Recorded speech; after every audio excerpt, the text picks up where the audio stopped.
Hello, everybody, and welcome to the Fumbling Gurus, where we talk all things NFL.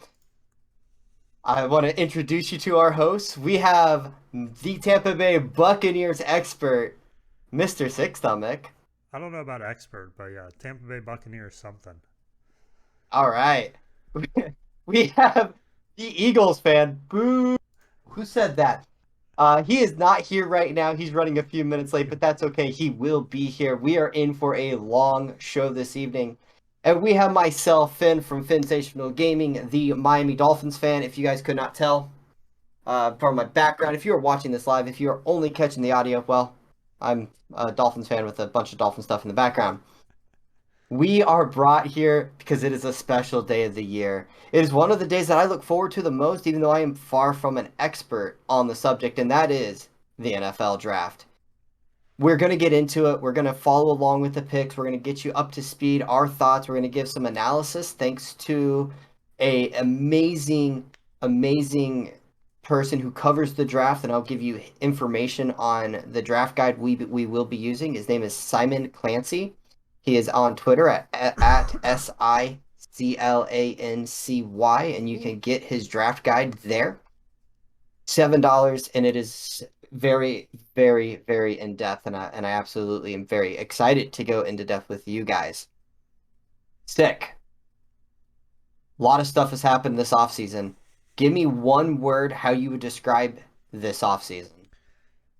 Oh man, I think a lot going on is an understatement.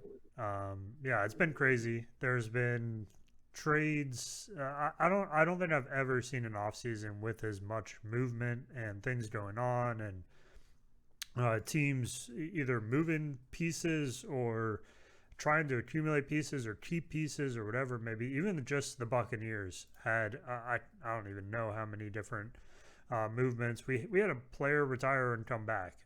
So yeah, it's been hard to keep track of everything. But like everyone else, I think I'm excited to see the changes occurring. Maybe it'll shake up the league a little bit and have a little more competition among teams that weren't competitive before. But yeah, looking forward to it. Yeah, the word that came to my mind was crazy.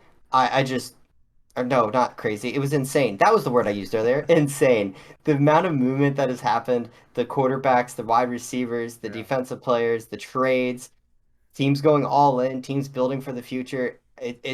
I'm excited. I mean, we might have a punter go in the second round tomorrow. I mean, guys, this is what the NFL is all about. This is why I love the Yeah. sport. And That's what was crazy to me is it wasn't just like you see people traded and moved all the time, but it's big pieces, Russell Wilson, things like that are occurring that you normally don't see people letting go of those players. So yeah, insane's a good word. yeah, we're gonna definitely go into. Sorry, I'm sending a quick message there, making sure we're all everything's good to go. Um, we will get into all the offseason moves. We're going to talk about Russell Wilson. We're going to talk about the impact that has on the Seahawks, what it has on Denver, and also what it has on that division. So, guys, if you are wondering what are we going to talk about this entire draft, well, there's a whole lot of news and stuff we need to get caught up on since we haven't had a podcast and, well, since the day after the Super Bowl. So, I mean, I'm trying to figure out, well, where should we start? But let's first start. What do you think about the venue? They're going all out this year. You've got Las Vegas. You've got here you are, this gambling thing is anti-gambling thing. Player just got suspended a year for gambling, and yet where's the draft being held? In Las Vegas, home of gambling. Thoughts? I don't know. I don't know, man. I understand it. I know why they paid the venue. I don't know. I wish they'd have. I mean, to me, that's like pandering towards the DraftKings, the fantasy stuff, where the money is, right? But having something where the fans are, having something that is more dedicated to everyday people, because that's what drives the NFL, right? I think that would have been nice to see. But I mean, yeah, like you said, where are all the lights? Where's all the showbiz? Where's everything going on? Of course, it's where they want to be. And they just got a new team there, the Las Vegas Raiders. Yeah. That's helping sell everything. So you guys will occasionally see my eyes move up to the screen above me. That is because I do have the draft on as no audio, just trying to follow along. Derek Carr looks like he's speaking right now. Roger Goodell is on the podium. Yeah. So a lot of things are going to be happening throughout the night. So just kind of bear with us. I don't want to say it's going to be chaotic, but it's not going to be our normal program. That's for sure. Yeah. I think the Jaguars page is in, so we'll see who they went Uh, with. Not nah, there's no way it's already in. They've got to be warming stuff up. They usually it might be. ESPN says the pick is in. The pick is in. Well, a lot of mocks have them taking uh Adrian Hutchinson, a Michigan edge. That's probably who's gonna go. But there's lots of different players here that they could go. What do you think about the Jaguars? I I don't mean, know. they fired their coach. I think that's the best offseason move they made. uh, yeah, I think with the Jaguars are a team that with all the changes they made, it's like impossible to tell how they're going to be this year. I mean, they have a new coach. They still have a young quarterback. I mean, there's a lot of pieces that are moving for them, and they don't have much past history to go off of. So it's kind of a coin flip on what's going to happen there. So go to page one. So I do apologize. There will be some little bit of hiccups here. The draft guide that I talked about, it's 123 pages long. So when I say it's in depth and has a lot of stuff to it, I'm not exactly joking or kidding. It's pretty long. Um, so with all that said, there will again, there's going to be some delays. There's going to be some. I don't like to use the word issues, but there might be some things that pop up, and just deal with it. You guys are good. You're cool. We're going to give you lots of information. So you hit on Russell Wilson. I think that's where we have to start with the talk because he is the biggest name and has the most impact around the league. So when you heard that Russell Wilson was on the trade block, I know we kind of talked about it. We said that yeah, there's some issues there, but ultimately we didn't think he would be moved because well, you don't trade franchise quarterbacks. We were a little off. Uh, they gave up a decent amount for him. What were your thoughts on the trade? Who do you think won the trade, and what do you think the impact of a Russell Wilson has on the Denver Broncos? Do you have up all the parts of the trade there? Give me 2 seconds and I will. Yeah, I'm pulling it up now too. Sorry, I again when we say there's a lot to talk about, there's a lot to talk about. Yeah, we're just kind of hanging out today.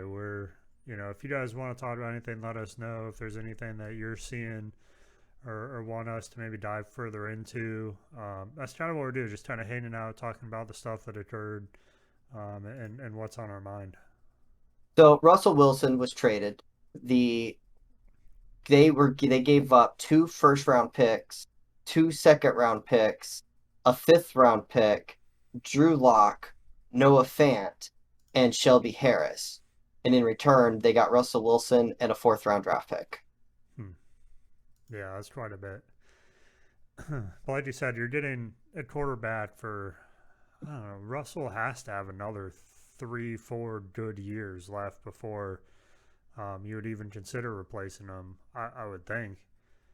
I mean, 3 to 4 to me is light. Yeah, exactly. Like, that's minimum. Um, so, yeah, I mean, I don't know. I think the Broncos have a lot of things they have to account for. The quarterback to me was probably the biggest. I mean, of course, it's the biggest missing piece, right? Um, but there were a couple weeks last year when we thought the Broncos started like 4-0, 5-0 at the beginning of the season, and then of course trying to win. I think they went like 4-game win streak and then a 4-game loss streak. But still, they have potential. They have a team behind it. I think adding the quarterback was one of the biggest missing pieces. It was inconsistent last year. A lot of the games they lost, they couldn't get anything going on offense. I mean, he could be the piece they need to kind of put everything together and make something out of this year. Yeah, I can't disagree with that. I personally, when I heard the trade, I said 2 first round picks for a future Hall of Famer. That seems light. Mm-hmm. And Drew Lock, yo, X-Men, what's up, man?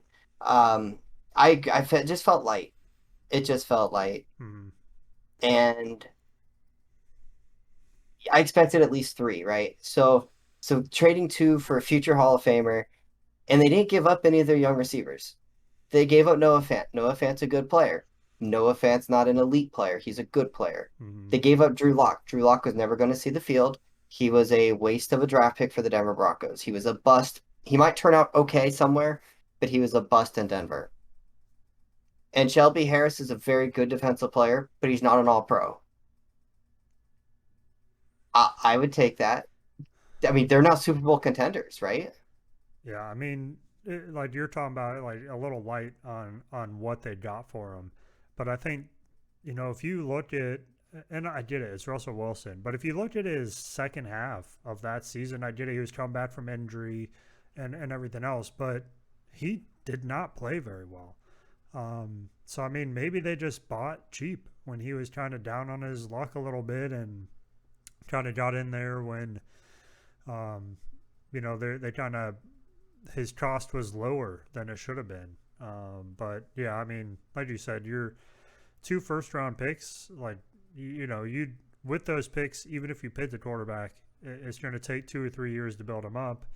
You never even know about that quarterback. You're getting a guaranteed, like you said, starting franchise quarterback with just a handful of picks. So the pick is in for the Jacksonville Jaguars here. Not to cut us off. But yeah, I mean, you're right. You're getting Seattle needed draft picks, and Russell Wilson did not want to be there, and that 100% plays into everything. How much? Hard to say, but it very much did. Um, and Seattle gets a bunch of draft picks, right? Seattle needed them. They get to a chance to rebuild their team, and that's exciting stuff. All right, man. You want to tell us who they picked? I'm a little behind. So they went with defensive lineman Trayvon Walker from University of Georgia. Georgia was absolutely stacked on defense, and I'm not sitting here trying to find him on the draft guide, but they were absolutely stacked on defense. They had three legit first round talents on the defensive end. Trayvon Walker is a monster. I believe some of his issues they questioned. I don't even want to say that because I might be thinking of the wrong guy because I tried to catch up on so much here. Um, Well, it's interesting for me because I mean, clearly, right? It's the number one and number two defensive ends, but the top defensive end in the draft, they skipped him and went for the number two defensive end. the one thing that I can say that I've heard a lot in this year, which is going to make it for a chaotic draft. Hello. Yo, G-Man, welcome. Welcome. It's been a while. It's been a I minute. had to dust off the old camera. I think I don't know if you've already been over pick one. We're just Jacksonville. we're just discussing it right now. Um, Man. so we just announced it. We were talking about Trayvon Walker, how he was from University of Georgia on a stacked team. Sick, looks like he is busy doing stuff. I'm trying to actually pull up the draft guide to get it to the right page because it's been really, really slow on my computer. Yeah, I was reading through some of Trayvon's items here. Does So one of the things they mentioned is him having the highest ceiling of any player. So it sounds like that's kind of what they're going for is um, someone that they can put time into, effort into, and have some of that come out. Um, but I mean, like I said, he's the number 2 prospect in the draft, so it's no surprise. What's up, G man? What's up, man? So I don't know what you guys discussed so far. Like maybe run down what Oh, you guys. absolutely. So one of the things we've been doing, we've briefly talked on the Denver Broncos trading for Russell Wilson. Okay. We've kind of basically, and again, for anyone who listens to this not live, G-Man kind of came in late. We're catching him up. We're hanging out. We're going to be talking all things. It's going to be a long show. We're here just to kind of get the insight as it comes in. And if you catch it later, you'll kind of see what our initial reactions are and everything. But we're also going to talk about the whole offseason and what has happened and led up to this moment. One of my favorite days of the year. So we talked about Russell Wilson and the impact. Well, actually, we haven't even really talked about the impact yet. We're more mainly talking about the trade itself and what we thought the value was. I felt that they bought a little low. I thought that Seattle could have sold him for a few more marbles and didn't, but I that he still agree. gave up quite a bit. And going to Trayvon Walker, I want to say one of the questions with him is how he's going to translate as a guy who can he be in the league for on all 3 downs. I want to say he did a lot and he was great and he was super strong and he was incredible, but he also had moments where he took plays off and stuff. It looks like the Detroit Lions pick is in, Yep. and they went with the number 1 prospect on this guy again at Simon Clancy, Siclancy. That's his draft guide that we are following. G-Man, do you have the thing pulled up at all? You know who Aiden Hutchinson is? Mm, I'll kind of give you a moment to talk there if you want. If not, I can pass it over to Sick. But he was a 6'5", 260-pound senior from Michigan. He is a monster. Uh, dang. that's what I do know. He's just a monster. He does really really well. He was a monster on the defense for him. This guy, one of the things he says that he's a real technician. He sets the edge. He kind of does everything really really well, and that's why he kind of had himself ranked number 1. Breaking Yes, news from Ian Rappaport is that Georgia's Trayvon Walker was in a serious car accident in Georgia before the draft, crashing into 2 parked cars. Uh, make sure that's not for a me and can Tom make sure that's not a fake Listerow. one. Yeah, I don't I want to mean say it's you're verified. wrong. It's verified, so I don't know. I don't know. I'll look into it. You keep talking. Kind of talk about this pick, Sick. I know you have the draft up. If you want to go over it. Yeah, I mean, he's sticking on Hutchinson. He's number 1 prospect. I mean, if you're picking right now and you see him still on the board, I mean, you're kind of done with that pick regardless. But then the Lions definitely, like, when you're looking at his stature, he reminds me of someone like J.J. Watt, or one of the Watt brothers. So I think he's going to come in pretty strong. With his stature, I don't think he'll have a problem transitioning to the NFL, but probably be rookie sophomore year before we start really seeing too much out of him. But yeah, I mean, not much to say, right? He's the number 1 overall in the draft. He's proven himself, and I don't see any concerns of the Lions picking him up.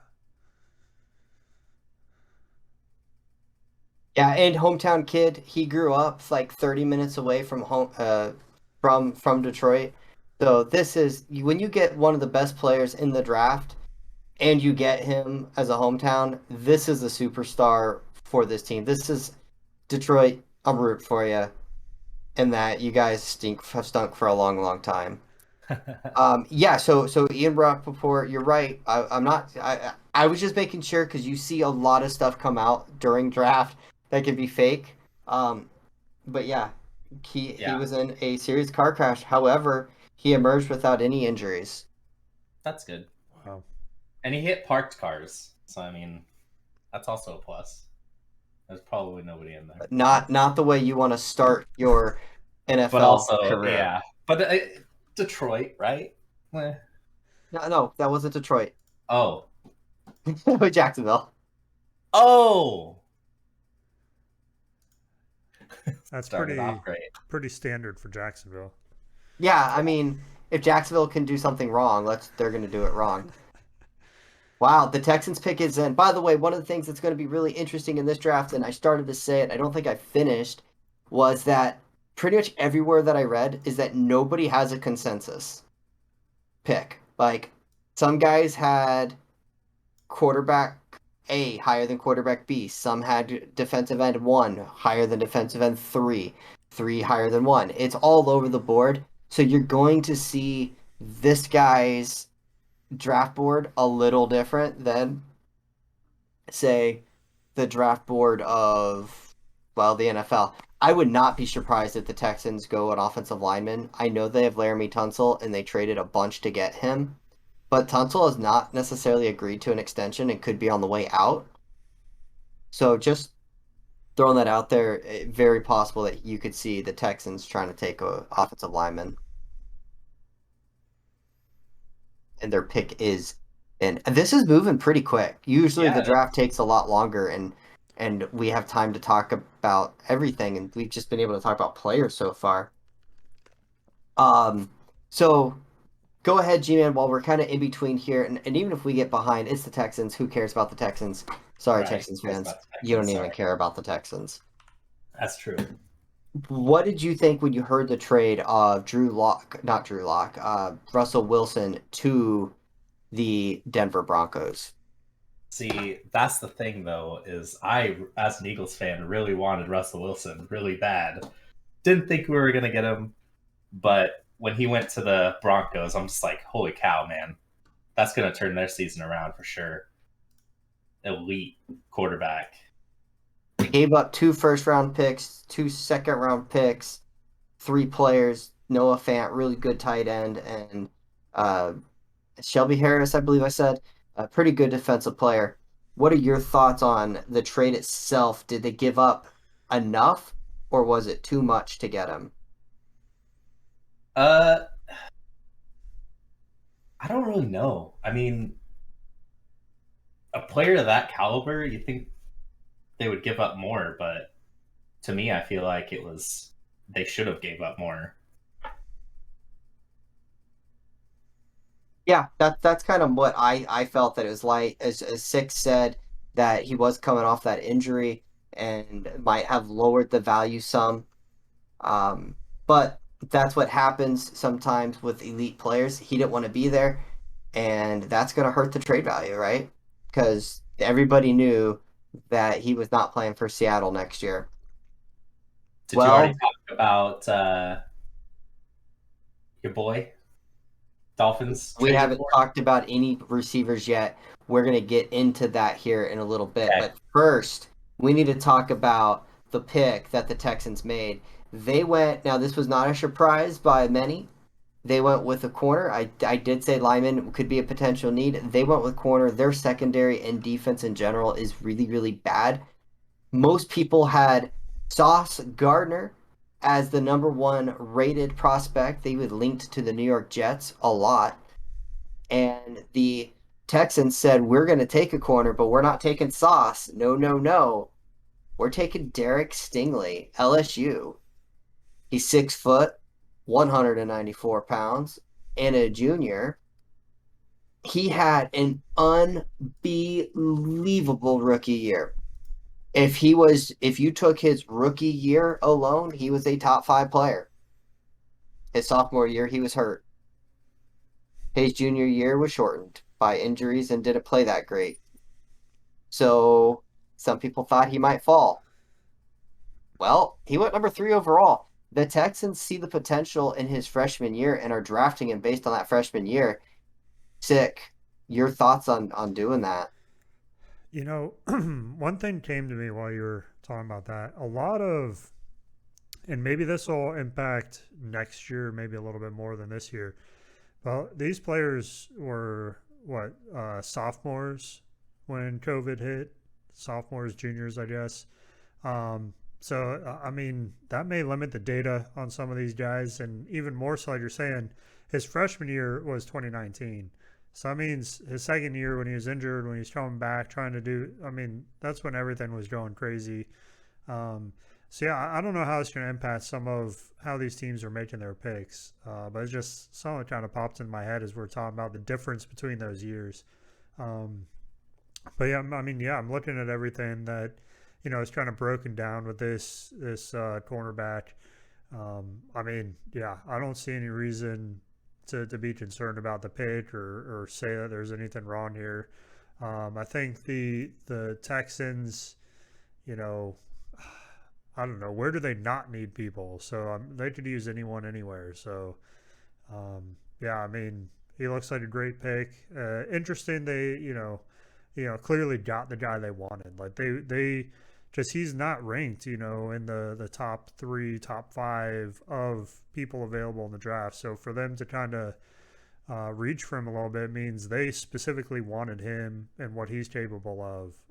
So it'll be interesting to see how that plans out. When you're the number 1 overall player coming out of high school and you follow that up with being the number 1 rated corner in college football as a freshman, it's hard not to fall in love. And like this guy, and again, we're not draft experts. We will never claim to be draft experts. I don't watch a lot of college ball. When I do, it's UCF Knights, go Knights, yay!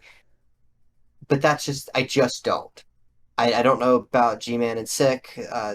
Don't doesn't seem. I don't believe you guys watch a lot either. Is that Mm, correct? not really. Yeah, same here. So, so with that being in mind, we really are relying on guys who do love the draft and stuff. So we are going to be reciting things that we are reading and that we have seen. So our opinions are our opinions based on other people's opinions on this particular stuff. He has him listed as he might be the most gifted player in the whole draft. He ran a 4.3 and jumped 42 inches as a freshman. Wow. That's just ridiculous.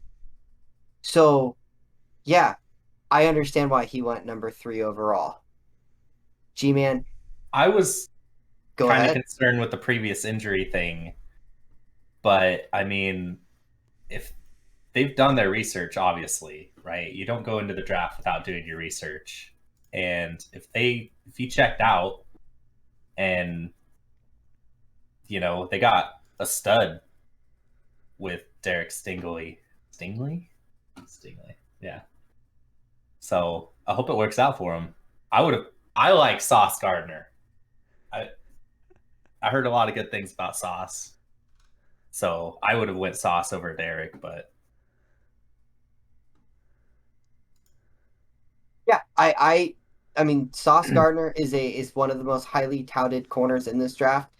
Cincinnati, UCF fans should know him. We played him. He's good. He's a very good corner. He's a little grabby. He's a little grabby. And that always concerns me when you're jumping from college to pros. If you're grabby in the college, it doesn't work in the pros because you're going to get flagged a little bit more and receivers will take advantage. So there are some question marks with him, but the talent's there. He's a ball hawk. He's an amazing. All of these guys are amazing athletes. That's why they're being talked about to be top 10 picks. So that's always interesting. With the man, I'm not gonna lie, this draft is moving. I forgot that in the first round they shortened it to 10 minutes. So How We it's are. always been. It used to be like I think 20 or something like that. Hmm. And there you go. Talking about Sauce Gardner. Go Sauce ahead Gardner. and give me your breakdown, G-Man, of Sauce Gardner and what you heard about him. Um, I didn't hear much, honestly. I just I just know that that's who the Eagles wanted to trade up for, potentially. It's what I heard in the rumor mill. Um, but I don't know. Like I don't know that much about him. 6'2", 190, agile. I don't know. Pretty good. I mean, this is always a plus. He didn't give up a touchdown in his entire collegiate career. Kind of, that's kind of a good stat, right? That's a pretty good stat. I have so many tabs open. I'm trying to keep track of like. And as we did mention this earlier, for anybody who is tuning in and watching, this is kind of a different podcast format than we're used to. If you have a question, you want to talk about something specific, please put it in chat. I'll give you a little shout out with your name there. Read the question, and we'll discuss it. Um, if you have any questions at all, maybe whose guide we're reading or where are we getting this information from, please ask. We are more than welcome to share everything. We're three guys who are just here to hang out and talk sports. Sick, what do you know about Sauce Gardner and what do you think about the well, let me kind of here as the Dolphins fan, we play against the Jets. The Jets are a mess in the secondary and they're a mess of a team, but especially in the secondary, and they need a corner, especially with the receivers that the Bills and Dolphins now have. So it makes sense them going for a guy that can hopefully cover and do well. And they went for a guy who had amazing tape, who had amazing stats, and had success all the way through. So I very much the Jets needed a player like that, and so it makes a lot of sense for that pick. But sick now. Tell me what you think about the player. So, I mean, I'm reading through some of his stuff.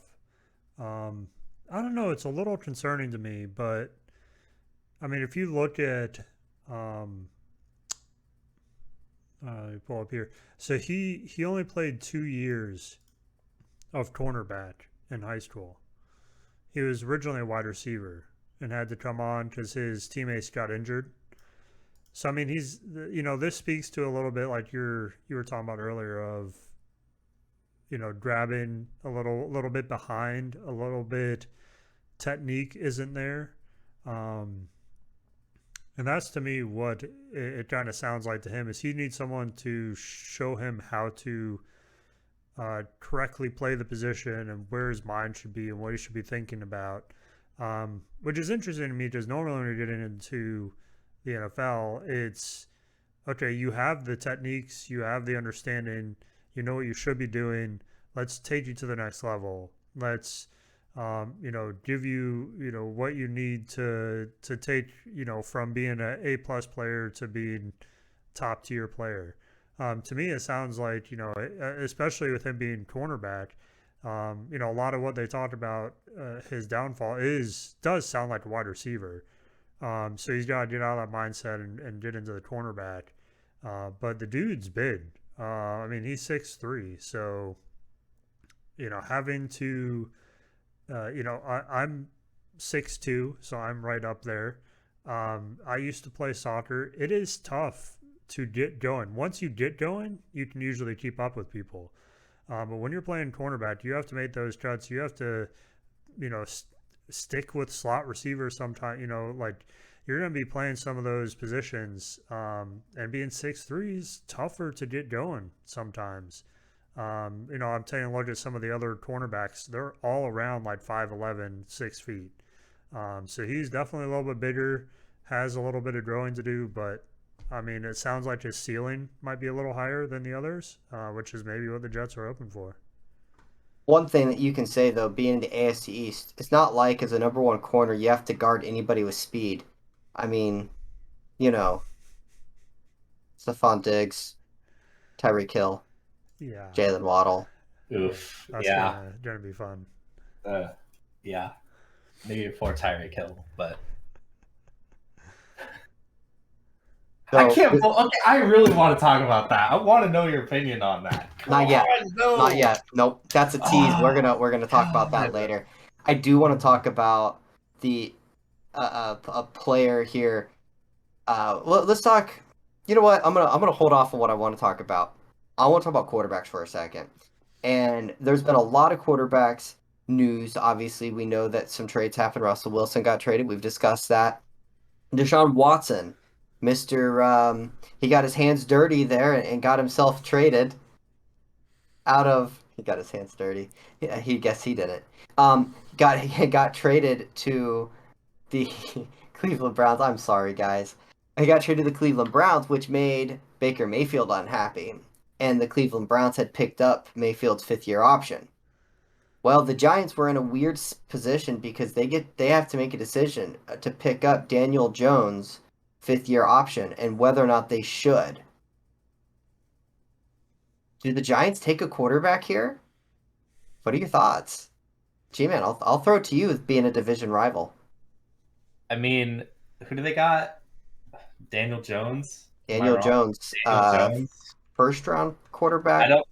I 4 don't years feel. ago, 3 years ago. Yeah, I don't know, man. I would honestly, if I was the Giants, I'd go quarterback. It feels like they're just the last. They're the Jets of the NFC East. So they're where players go to die. The thing is, though, one of the questions is this has been a bad quarterback class. This is one of the things that's been touted. This is a bad quarterback class. Every quarterback here has a lot of warts. Also, this kid that is on stage with Roger Goodell, I don't know who he is, and I'm not trying to make fun of him, but he is trying to hype up the world. Wow. He has a lot of energy. And when I say kid, everyone's a kid, by the way. I just want to make that clear that there's no. Wow. This is your boy, G-Man. I'm going to shoot this over to you. They went with Kayvon Thibodeau. No, Thibodeau. Yeah, that guy. No, man. Oregon, defensive end. Talk to me, big boy. I wanted the Eagles to try to make a play for that. It was impossible, right? I think the Eagles got 15th pick in the draft and the 18th pick in the draft. You got to trade up there a ways to get him, but I feel like that guy was a beast. I looked up some stats, and because like I said, I don't really watch college all that much, but I mean, All right. 6'4", 254 pounds. He's a big boy. So apparently that kid is a make a wish kid. He just was hyping up the world. That's what I was saying. Which It was guy? the kid that was on ESPN. So I wasn't making fun of him. I was simply stating that he was being very hype and really was trying to hype up the world, and it was entertaining to watch. Uh, but that actually explains a whole lot. Thank you for the update. That's what happens when you don't have volume. You can't. You can only see what's going on a little bit. Wow. So, anyways, back to your boy in Oregon. I don't know what to say. How could you do that, Ben? Easy. How could you do Don't pay that, bro? attention. I thought you were talking about Thibodeau as being a Make-A-Wish kid. Like, whoa! Whoa! Well, that explains a lot for the Giants. Sorry, Giants. Now, I will say, I won't go much into this. I'm just gonna say this: Jordan, Death by Jay, there is a big time Kansas City fan, and his favorite player was Tyreek Hill. Was Tyreek Hill, and so I'm sure he is dying to know my thoughts on all of that. Sick stomach there. What do you think about the position and need going with the Giants taking that guy, the name that G-Man said so easily? You can just call him Kayvon. Kayvon Thibodeau. Thibodeau. Say it with me, Tib. Do. I looked at that name. I'm like, Dude, on the draft guide, they have a little, this is how you pronounce it section, Vin. Yeah, come That on. would Yeah, be wonderful, just do except it. I didn't have it pulled up yet. I'm on Uh, I don't even know what position I have up. Linebackers. you can use Control F. I mean, come on. This is 2022, man. But I tried that, it didn't work. Control F, dude. Come on. Yeah, I mean, I don't know. These picks, these teams can take anyone. So fit, sure, it's a great fit, great player. Hopefully, you know, uh, he comes. I mean, I was reading through the draft guide, and a lot of the offensive players they compare to this guy. You know, a lot of them have played against him. A lot of them have been on the same team as him in like high school, etc. So it sounds like a lot like almost he's the benchmark for a lot of these offensive players. So I mean, I think that speaks volumes to him as a defensive player. I mean, again, these defensive ends are monsters. So I mean, being 6'5", 250, I mean, I don't know. You can't really go wrong with that type of physique in the NFL. Um, it does look like he was a junior coming out of college, so that could be something to pay attention to. You know, a year behind most of the other draft picks and people coming out. So, um, it could be something there. But I mean, yeah, another great pick, and I think the Giants, if they if they can fix maybe some of the other holes they have, can definitely put them to use. So the Panthers have to go offensive lineman here, right? Like their pick is in. They've got to go lineman. They For can't. for what quarterback?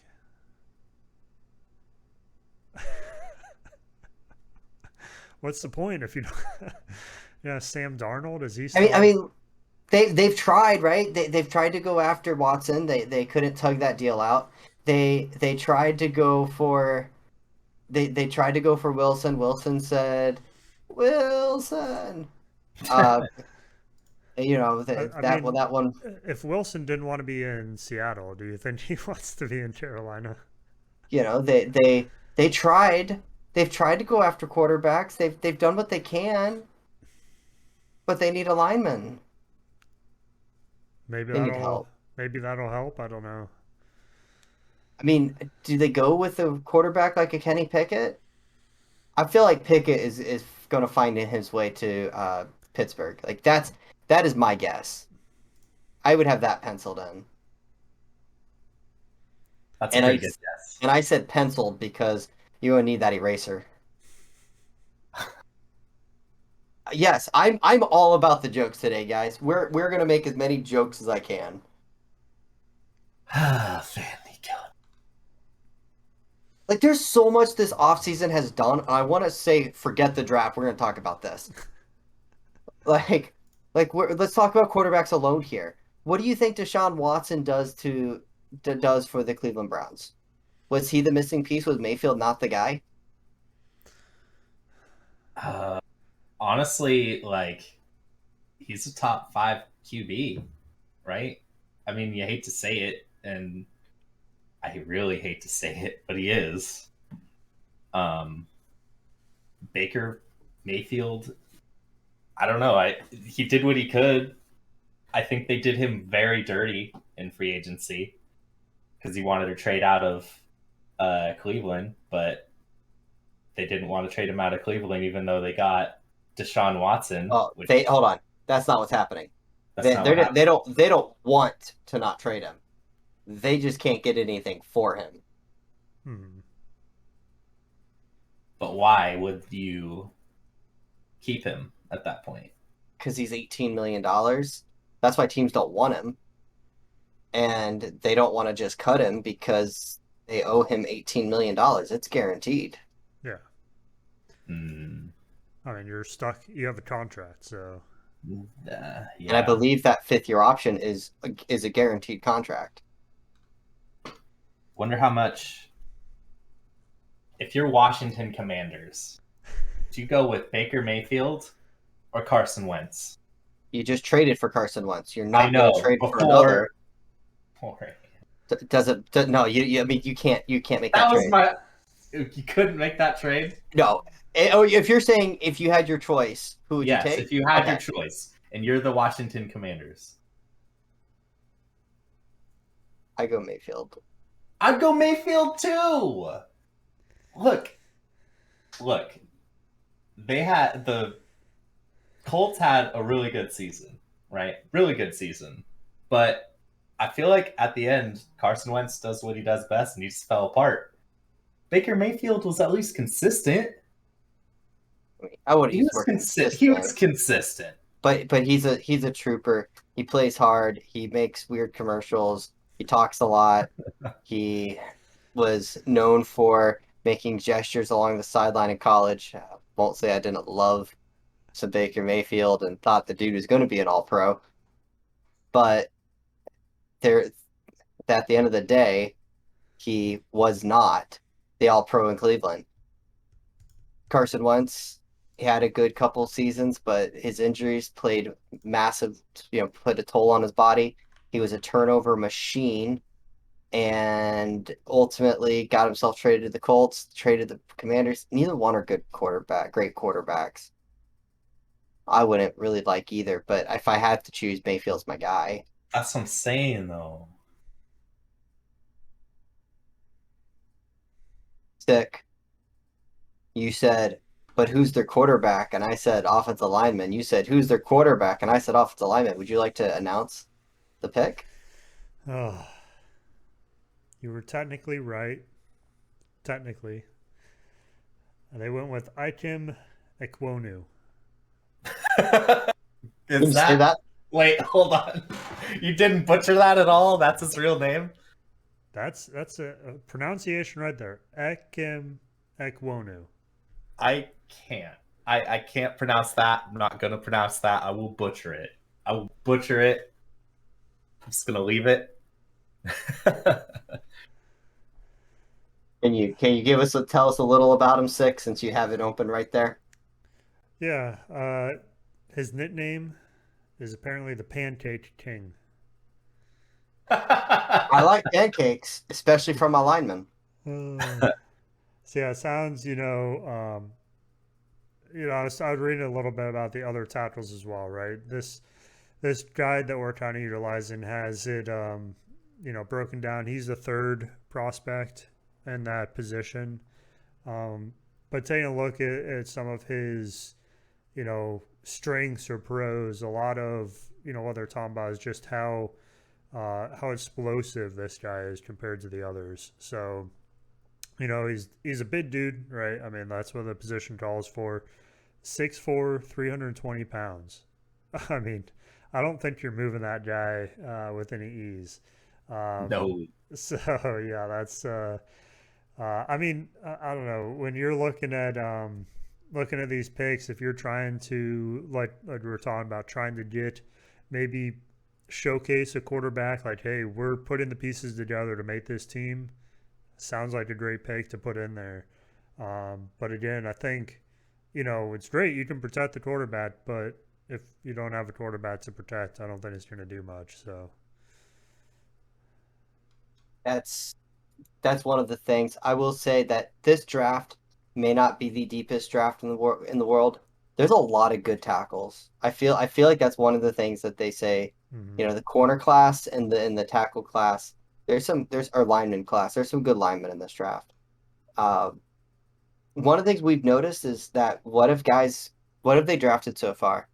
We've seen a lot of draft of explosive players. We've seen the guys that are getting drafted, not the technicians, but the guys that are showcasing their ability. They're a monster physically. They're faster than everybody. They're stronger than everybody. Mhm. The higher ceiling, maybe a little lower floor.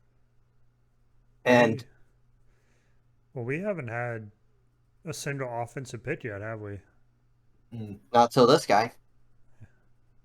Yeah, I mean, technically, I meant more so weapons, but yeah, I guess that's technically correct. no wide receivers. I mean, I, Yeah, I don't know. I view tackles as defensive offensive guys. fair enough. I mean, I think you think look at last year was just an insane wide receiver class. You had Mhm. Kyle Pitts that went number 3 overall to the Atlanta Falcons. You had the Dolphins taking Jalen Waddle. Did I say number 3? I'm at number 4 there. You had the Cincinnati Bengals taking uh, the young receiver name just totally went blank there. Jamar Chase. Jamar Chase, thank you. And then the Eagles taking my boy Devontae Smith with the 12th overall pick.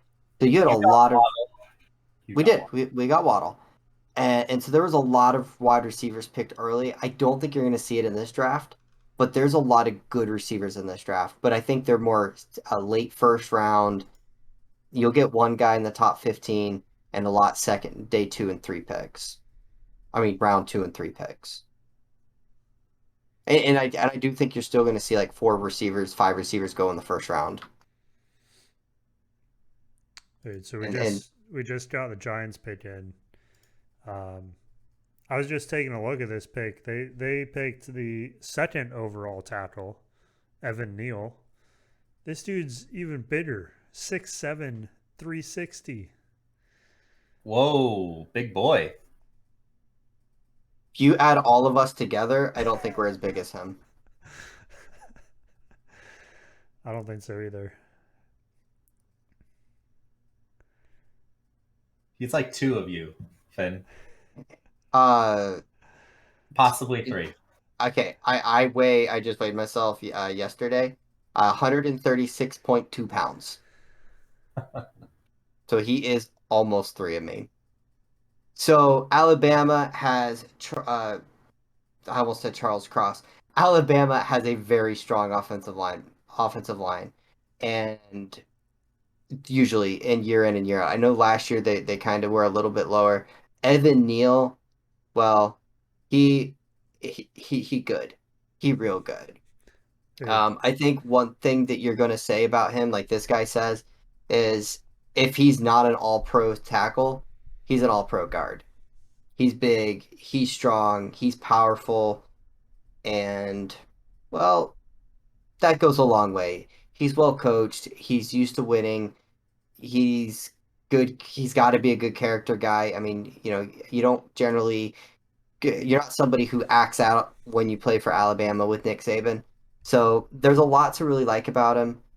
Uh, he's a giant of a human being, and some scouts have wondered if he's too big, according to this guy's report. So, there's that kind of sweet spot. You don't want to be too big, you don't want to be too small. Where are you?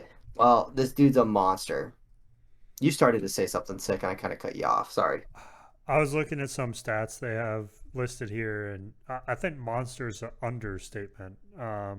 So they mentioned some stats, some achievements, maybe you can call them. So he has bench pressed 475 pounds. He has squatted 650 pounds.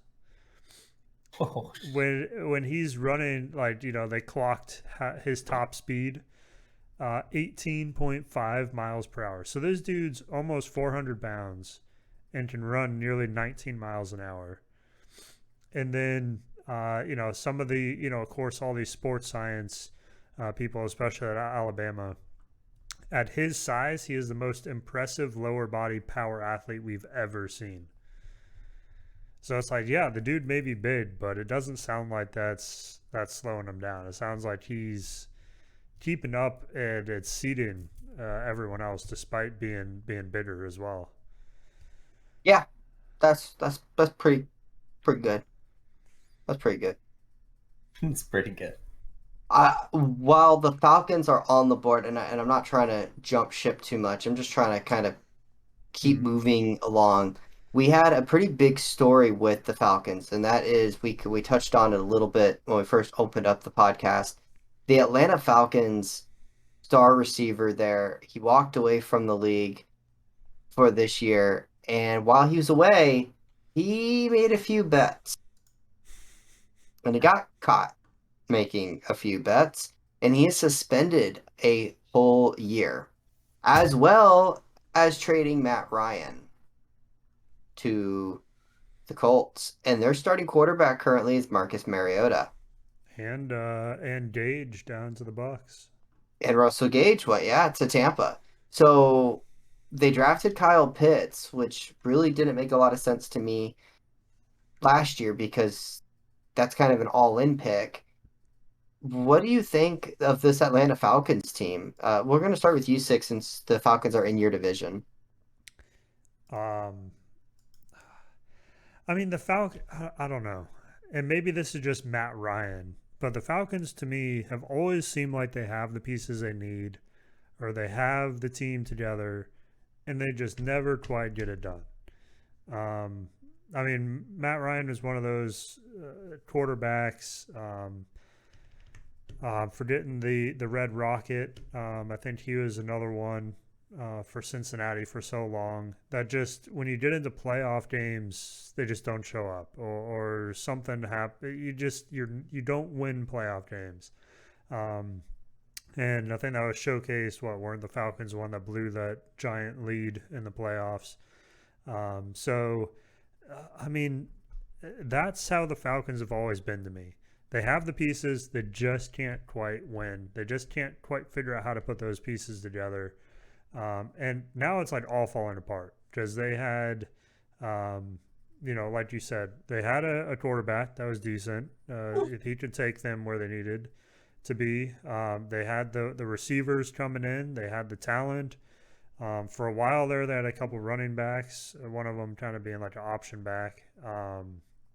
But now they're losing all those pieces, so they can't win with them. What's going to happen now that they don't have them? I mean, I don't know what's going to go on for them this year, but I'm not seeing them as much as a much of a threat in the division there. I agree with that, but they must really believe in Mariota. I did hear a guy, Benjamin Albright, was talking about Mariota is a guy that the NFL kind of is up on this year and may see him as a starter. The Atlanta Falcons may see him as a starter, or at the very least, are looking at that next year draft class with this and salivating because they just went with USC's wide receiver, Mr. Oliver, Drake Oliver, I want to say. Drake Named London. London. I'm sorry. I can't even get that right. Anyways, Drake London, thank you. I don't know where I got Oliver from. He is an absolute monster. Absolute monster. G-Man, I know that USC kind of rivals Oregon. How much do you know about this kid? Do you know much about him? I don't know much. He has over 1,000 yards and 7 touchdowns in his 2021 season. Average. Hold on.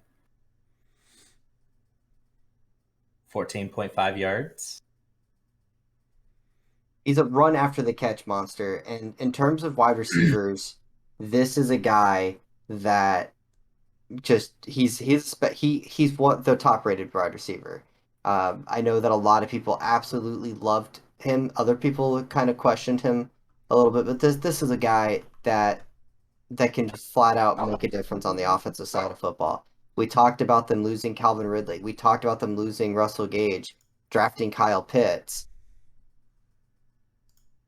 and now all of a sudden they get themselves a bona fide receiver and Drake London there. Death by Jay, I do agree. We're going to start seeing a slight run on wide receivers coming up. I still think we might see them drop a little bit further, but the Jets need a wide receiver. Washington could use another receiver, especially since there's some reports that Terry McLaurin is not very happy with the Commanders. Oh. Is anybody really happy with the Commanders? He was that team last year. He was the entire team last year. Funny enough. Oh, sorry. Finish it. Finish your thought. Funny enough. We were talking about Calvin Ridley on how he got suspended. Eagles actually almost had a deal done to get him, and then Falcons pulled out right before he got suspended for a year. We think talking about suspension, do we think that Mr. Massage therapist guy is gonna not be suspended for a year? I I don't know. I kind of have my doubts now. Not that he did it. Not that he not. I mean, I still think he did it, but I don't think the NFL is going to suspend him. They've suspended guys for less. I know, but I don't know. What was We'll see. the They didn't make any mention of it.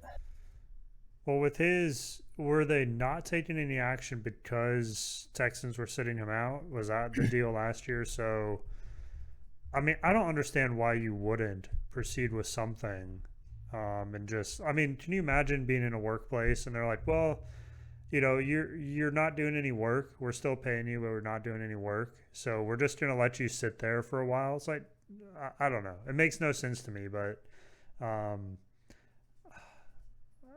I don't know why you would pick him up. Like clearly he's in this struggle with the NFL, and now you're gonna pick him up and figure out which way he goes. Like I don't know.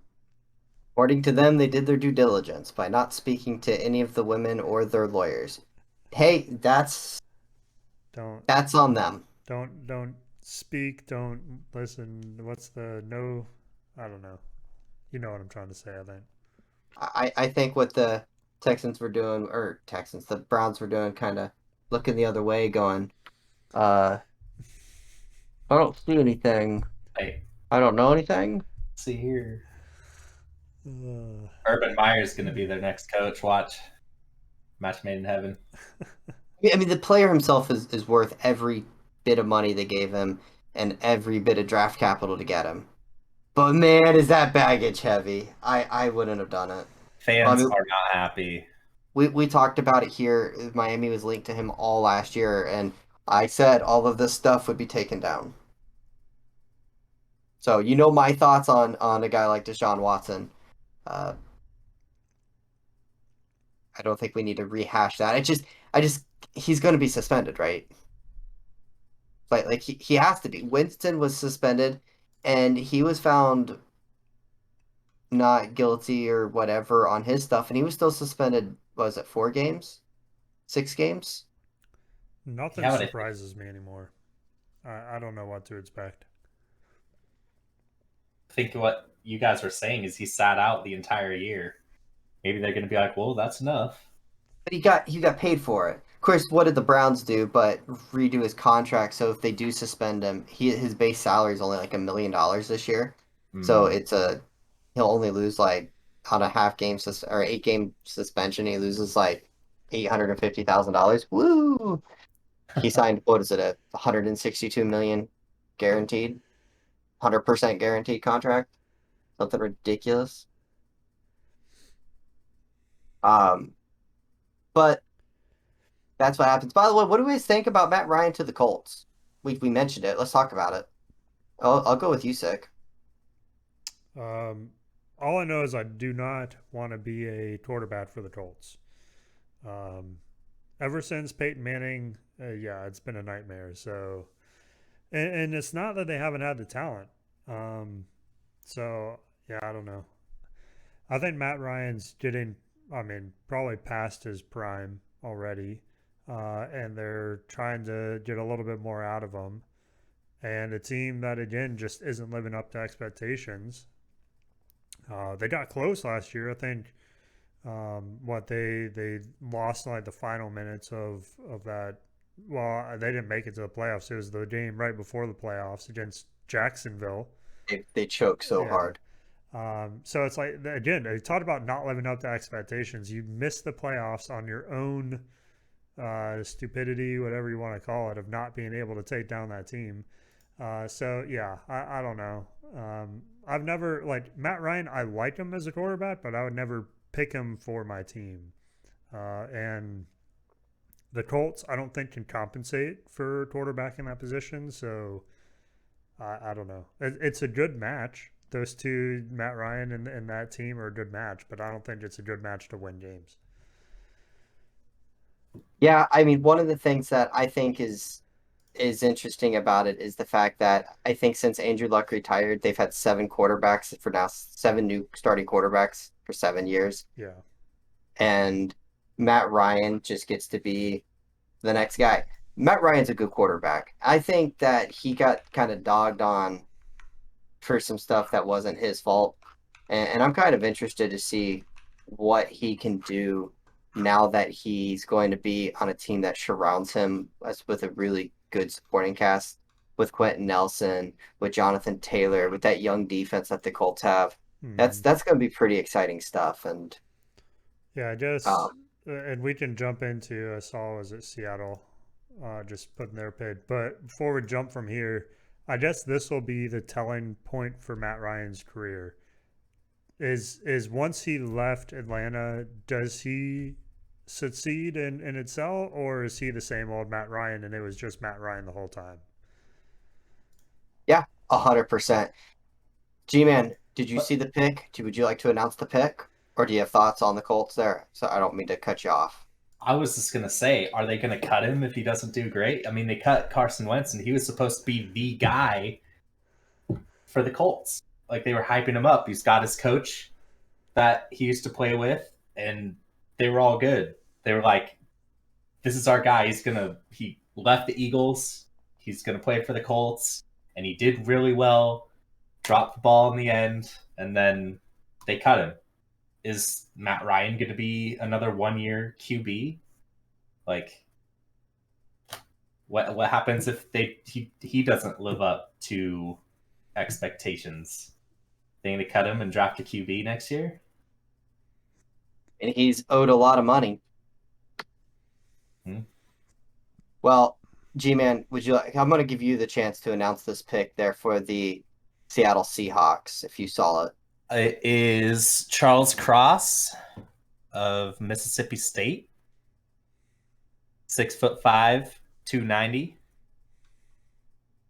number 5 on offensive tackle. I don't know very much about him, admittedly. So I'll kind of jump in. He was a 5-star prospect, and he was the number 1 player in the state of Mississippi. He went to Mississippi State. This is a guy that our guy that we're reading the draft guide from, he had him as the number 1 rated tackle. This is the best left tackle in the draft. He's got amazing feet. He's got strong hands. Great job as a pass protector. If there is some criticism, it looks to be his run game isn't quite as strong. But you know what? As a left tackle, you have one main focus, and that's block the quarterback, and that's what he does, and he does it well. Uh, when you're in the SEC, you go up against some of the best defensive ends in the league, and this guy excelled against it in every game. Sick thoughts with Seattle going tackle and finally fixing the offensive line after they shipped out Russell Wilson. Yeah, I'm sure Russell's looking at this and saying, "Come on, guys." I mean, yeah, it looks like a great pick. I mean, like you said, reading through some of his body of work, it sounds like he's probably the purest pass protector in the draft. They talk a lot about his feet positioning, controlling the defender, dealing with the different attacks that come at you, whether it be the sweeping or the stunts or anything that are occurring. It sounds like even though he is young, he's a sophomore coming out.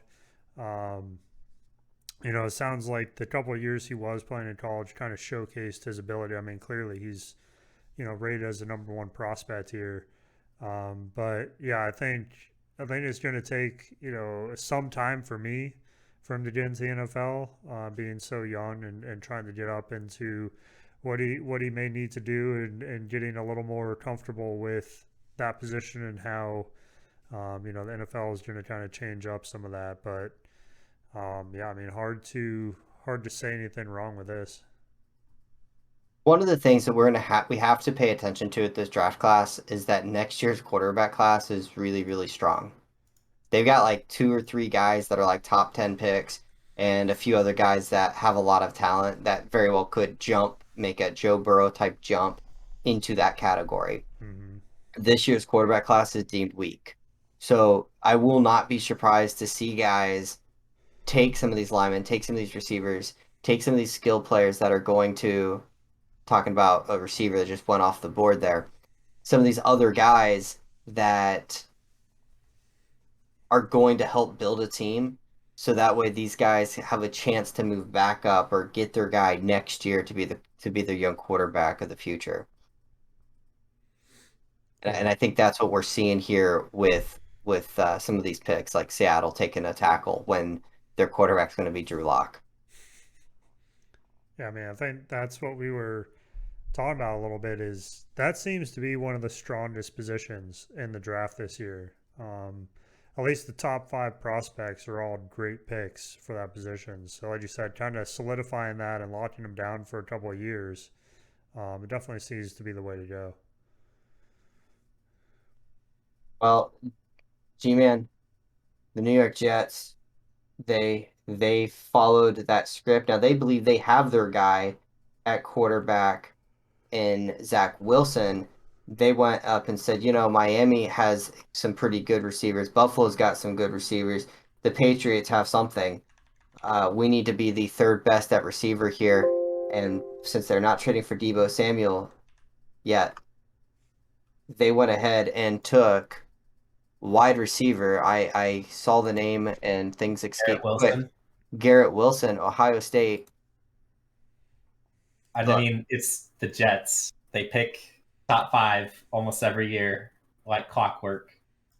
Brian Hartline is the wide receiver coach of the Ohio State University. Blech. Anyways, Brian Hartline, really good technician. He was an undrafted free agent for Miami. He was the guy who, during the 1-15 season, caught a pass and broke it for a touchdown to beat the Baltimore Ravens for their only win that year. And he has really done a good job coaching up these receivers. I hope that this guy's not good because he's with the Jets. But I gotta say, anytime you can get a guy that's got a lot of talent, I'm for it. Sick. I'm assuming you've got him pulled up and are kind of reading. It looks like you're reading. Tell us a little bit what you see and what you know about this guy. Yeah. Yeah, it's interesting. I mean, so it seems more of a slot receiver. Um, very quick, short throwdowns. So it's interesting to see Jets go that. I'm blanking a little bit of the other weapons the Jets have, but I don't know. He is, one of the other picks in this draft, which I think you were mixing up earlier. Chris Olave is kind of the partner to this guy whose range a little bit higher. So it's interesting that they, kind of reached for Garrett. So it sounds like they were looking for kind of a slot receiver there. Um, but it sounds like he has all the tools. He's going to be a great fit. But some of it is, there are some concerns of just getting I would say fundamentals. But he's got some drops on record. Talked about improving his physicality, stuff like that. So I think it sounds like some work needs to be put into it, but he kind of has the foundation needed. So it sounds like that's what the Jets wanted in terms of what they needed for the team, and um, yeah, I mean, I don't know. I always I'm not a fan of picking Ohio State players, but they always produce good talent. So You're right. I I think that's who I was thinking of is Chris Olive or um Olev, whatever. mm, There's no how to pronounce his name. Breaking news here that's delayed because I'm delayed. New Orleans Saints have traded up. yeah, I saw they just got on the clock. They have 2.5 They minutes left. they, Who do you think they're picking? they have to go quarterback, right? They have to go Malik Wilson or whatever that quarterback's name is. Like you don't just trade up twice to not take a quarterback, right? Yeah, I feel like quarterback's coming. It has to be. I mean, they also want an offensive tackle. Um, So the top three positions I'm seeing for them: tackle, wide receiver, and quarterback. Tackles, we already have the top 3 or 4 prospects off the board. Yeah, I mean they lost their left tackle to the Miami Dolphins. They have a really good right tackle, but look at their quarterback situation. It's Jameis Winston. That's it. Forget the tight end that sometimes throws the ball. But Taysom Hill, he's not a quarterback. You don't trade up to not take a quarterback. Guys, go ahead in chat, please tell me if I pick's probably not even in yet. Hopefully not. I'm like 2 minutes behind. Don't they have Michael Thomas? Yeah, they got a wide receiver, but he was hurt last year. That doesn't mean he's coming back healthy. I mean, they've got to take a quarterback, right? Like we all agree. But why trade up to this pick for a quarterback? Make sure they Who's get the guy they want. Yeah, I mean they get whatever choice of quarterback they want. No one's picked one yet, yeah? so I mean that's true. If But you like, believe in the guy, you take the guy. I mean clearly,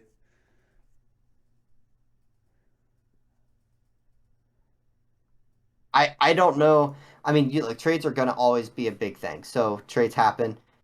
I just I just surprised that the Saints traded up. so If they don't take a quarterback, I'd be pretty surprised. who do you think they picked then? I mean, I don't think they would draft Kenny Pickett. I I think they think dropped Kenny Pickett. He's a Roethlisberger in the making. I think they go Pickett.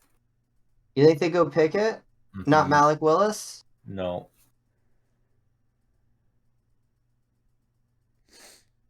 Well, we're about to find out. I'm the pick is probably in. Sick. Do you see it? No. Okay, so that they must not have yeah, announced it. I'm like I said, I'm delayed. How I'm watching it is online, so I'm like a minute and a half delayed, so I won't see the pick quite as fast as you guys. I mean, there are some quarterbacks that they can go after. Malik Willis, he quarterback Liberty, uh, athletic, runs around. He does a lot of different things. You've got maybe the strongest arm in the draft in Carson Strong. You still have Kenny Pickett. You have Sam Howell. I mean, there's some guys that are there. Just typically people that they all have warts. There's not a I'm your guy at quarterback, but just remember, there's Patrick Mahomes had warts. That's why he wasn't number one overall. Deshaun Watson had warts. They just came out this year. He went number 10 overall, and Trubisky was the best prospect, and he went number 3 overall. And we know career wise how that's gone. Yeah, I don't know, man. I mean, if you're taking a look at those two, assuming those two, right, leaving out some of the other top picks here, Malik's the biggest thing I see under his information is just immature. He hasn't had time to develop. Whereas Pickett's the complete opposite. He's a redshirt senior, so he's been in college longer than maybe he should have, but he allows him to get that experience and that it's two sides of the coin here. It's not even close into what those two compare. So it's really what the Saints feel is the better pick for them. Which, And they, well, I mean, being that division, Malik may be a better fit typically. It's usually the West Coast teams that have the bigger quarterbacks. with that said, they do need linemen, and and they now have a defensive coach, so ooh, true. that could play a role. Maybe they go defense here. We're about to find out. Moved I'm up. I'm I'm just surprised. I thought for sure we'd be. Yeah, I'm a little surprised that a quarterback hasn't gotten top in the top 10 this year. I mean, quarterbacks are always overdrafted for that reason. Teams need them. But it seems like, is it me or does it seem like that the NFL has a ton of average to slightly above average quarterbacks nowadays? Like, there's a few superstars, there's a few busts, but there's a lot of okay guys. Yeah, I feel like that's the case. but then you get those Joe Burrows. I think I mean, you yeah, you've go ahead. let's say I think you spelled Tom Brady wrong. I what? Hey, Go take ahead. it Let's easy. talk about that right now. Take it easy. Because Let's talk. Let's talk about it right now. How long did it take Tom Brady to become the Tom Brady that we know? Right? 30 Like days. Oh wait, you're not talking about different. Wait, which Tom Brady that we know? The cheater? Because that only took a couple of years. Man, he doesn't have many fingers left. Like, where's he gonna put all those rings he's got? not not touching that. Not touching that. It's a PG stream. So as a Bucks fan, So he retires. the Saints pick is in, and it is not a quarterback. Oh, They went with the okay. line. They had to go lineman then. Nope. I'm still delayed. So did they go defense? So this is what I was thinking. So they already have 2 wide receivers off the board, and now this is the 3rd wide receiver off the board. Wow. They went with Chris Olive that we were talking about. Okay, so they're gonna pair up with Michael Thomas. Which again is weird to me. I can't remember who was it. Seattle? No, I think they had the offensive lineman. But whoever picked up the pair to Olive, it was weird to me, especially when you consider the information between the two. I don't know. I guess we'll see. The New York Jets. Yeah, the Jets. I mean, Well, clearly had information we didn't, but and don't forget, Deebo Samuel is still out there and on the trade market.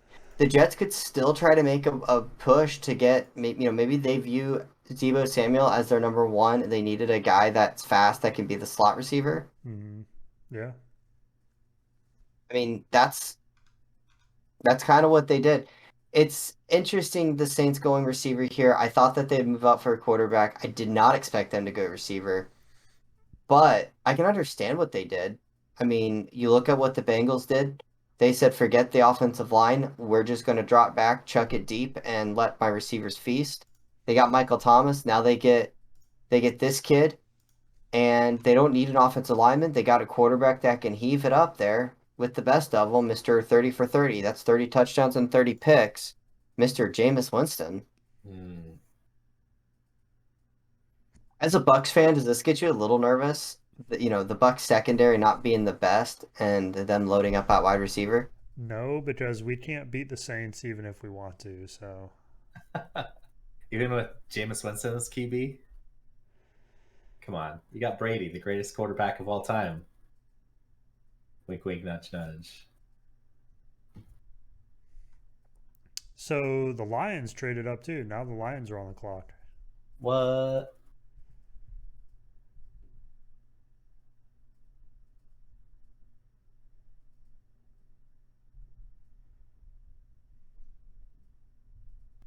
I've got to try to read up on something else here. Go ahead.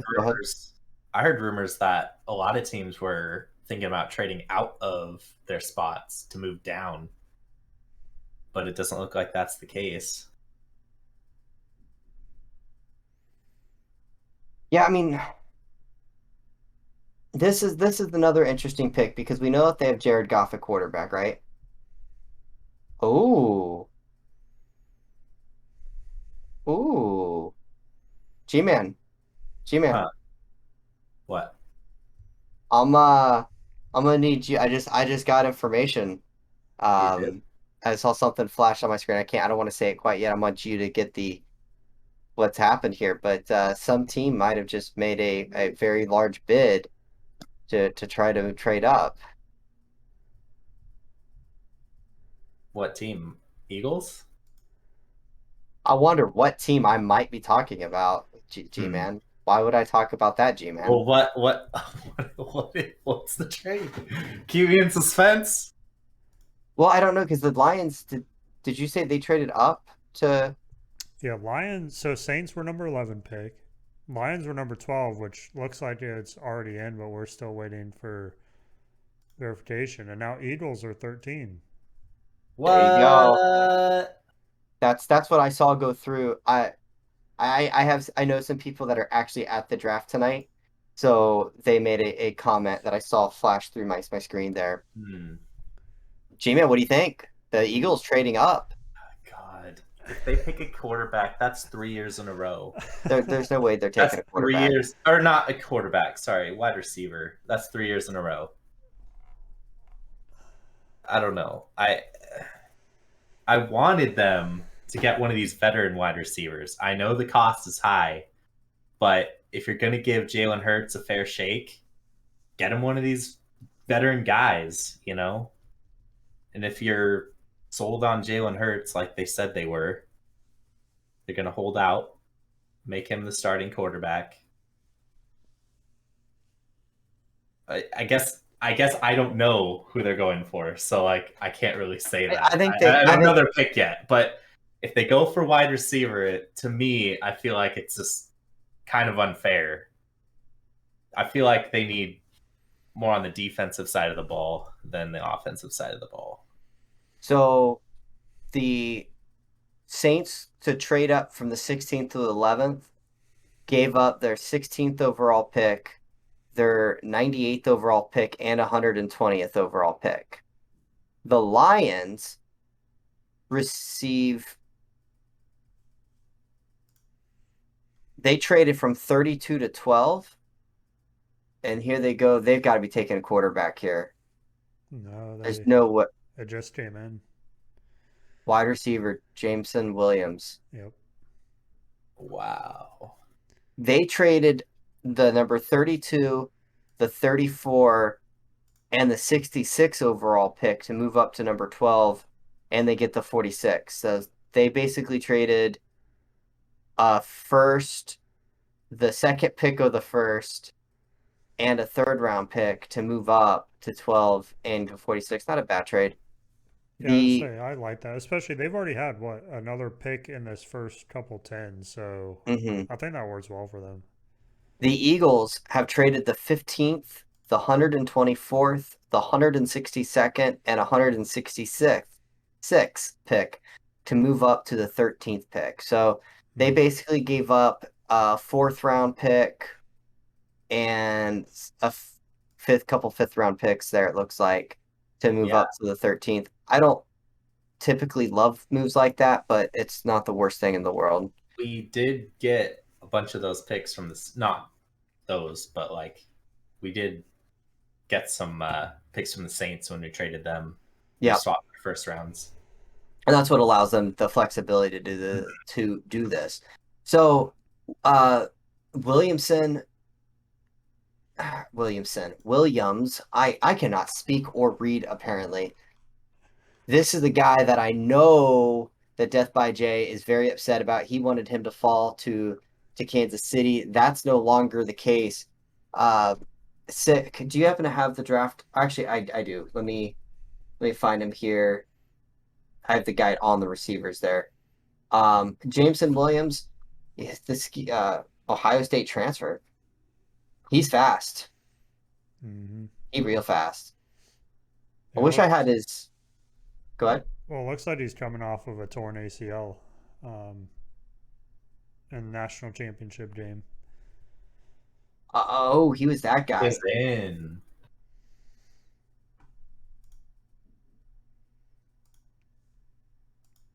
Hmm. If we get Kenny, or wait, There's somebody no already. way. There's no way the Eagles are taking a quarterback, Jimmy. You If you they, can settle down on I'm that. telling you, I'm telling you, if they get a QB, I'm done. I'm done. I'm not watching the rest of this. I'm done. I I'm don't believe done. you, but I'm done. I'm done. I'm done. I'd be so angry. yeah, I mean, big play threat, very fast, monster, big speed with the receiver that the Lions took. I don't hate it. I just don't know all that speed and Jared Goff. It just doesn't seem right. Hmm. Mm, Yeah. And you both had the same reaction. It really feels like the Lions are gearing up for one of those young quarterbacks next year. yeah. I mean, Yeah. we're saying it, but I think it's true, guys. That's what they do, right? These GMs, these scouts, that's what they're doing. They're looking at this year's draft. They also they already have a board set up for next year. It's not finalized, but they've got guys. They've got reports on all these guys. And they know that this quarterback class is weaker than next year's. So why force the pick? So you're probably going to see that. Pittsburgh fans, though, be very happy. I think you're going to walk away with a quarterback. I don't think Trubisky is going to be your starting quarterback long term. He still might be their starter. Ugh. I have a guy at work, and if I did send him the link to this, if he's there, sorry, but he believes that the Pittsburgh Steelers will have a better season than the Miami Dolphins. He said that, and then kind of said he'd make a bet, but then kind of backed out. He's also jumped on the Tampa Bay Buccaneers bandwagon, and he has a Brady shirt or hat or something like that. It's like he got it for like 1 year and then he's gonna have to retire it. I mean, I give him a hard time about it. Of course, you know me giving somebody a hard time about being a Brady fan. Hey, Never. don't talk about that your future coach that way, man. Hi, Tekken. Hi, Tekken. By the way, I know some of you guys who are here hanging out. You're not quite used to maybe this format. We will talk to you guys. We will interact with you guys. Some this because this isn't our normal podcast format. We are kind of hanging out, watching things unfold. We still haven't talked about anything that's happened in the off season. It's been too quick, We man. we try, but this is rolling. All right, so we keep mentioning quarterback.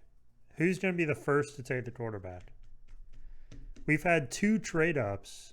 Both were for wide receivers. I feel like the Eagles are taking a wide receiver, but maybe I'm wrong. So, all right, if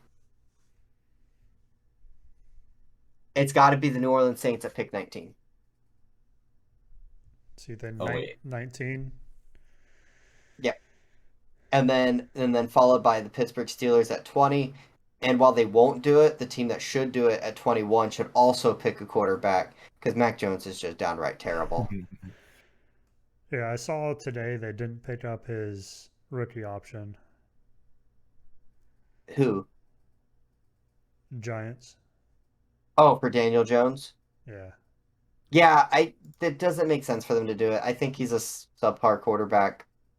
They'll be better off looking at quarterbacks next year. Hey, I think I've said that before.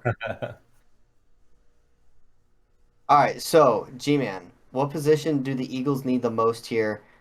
We kind of not said that. We know it's not a quarterback. Did they go for another wide receiver on the board? No, I think they might. I want to go Kyle Hamilton, safety. We have Darius Slay.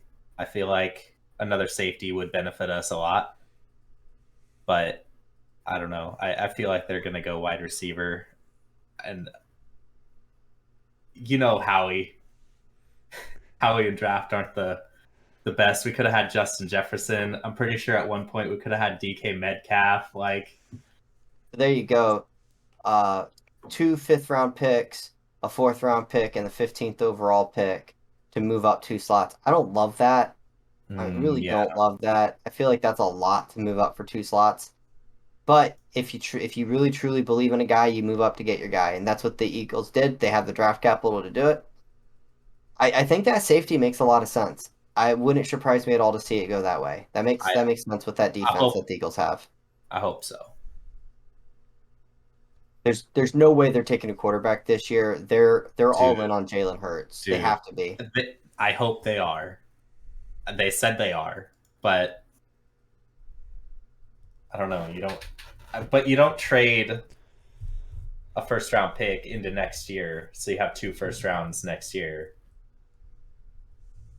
If you're not picking a QB, I mean, they could pick somebody different, but that's the thing. Like they may want to give policy. Yeah, I can't English. That's exactly what they're doing. They're going to give their guy a chance, prove it this year. Jalen Hurts, show us that you're the real deal. If you're not, we'll move on. We got 2 first-round picks next year. We've got the draft capital. We can move up. Definitely. But they're going to surround him with players. I think they're right. Let's load up on defense. Let's fix the defense. It kind of stunk last year in the big games. Definitely.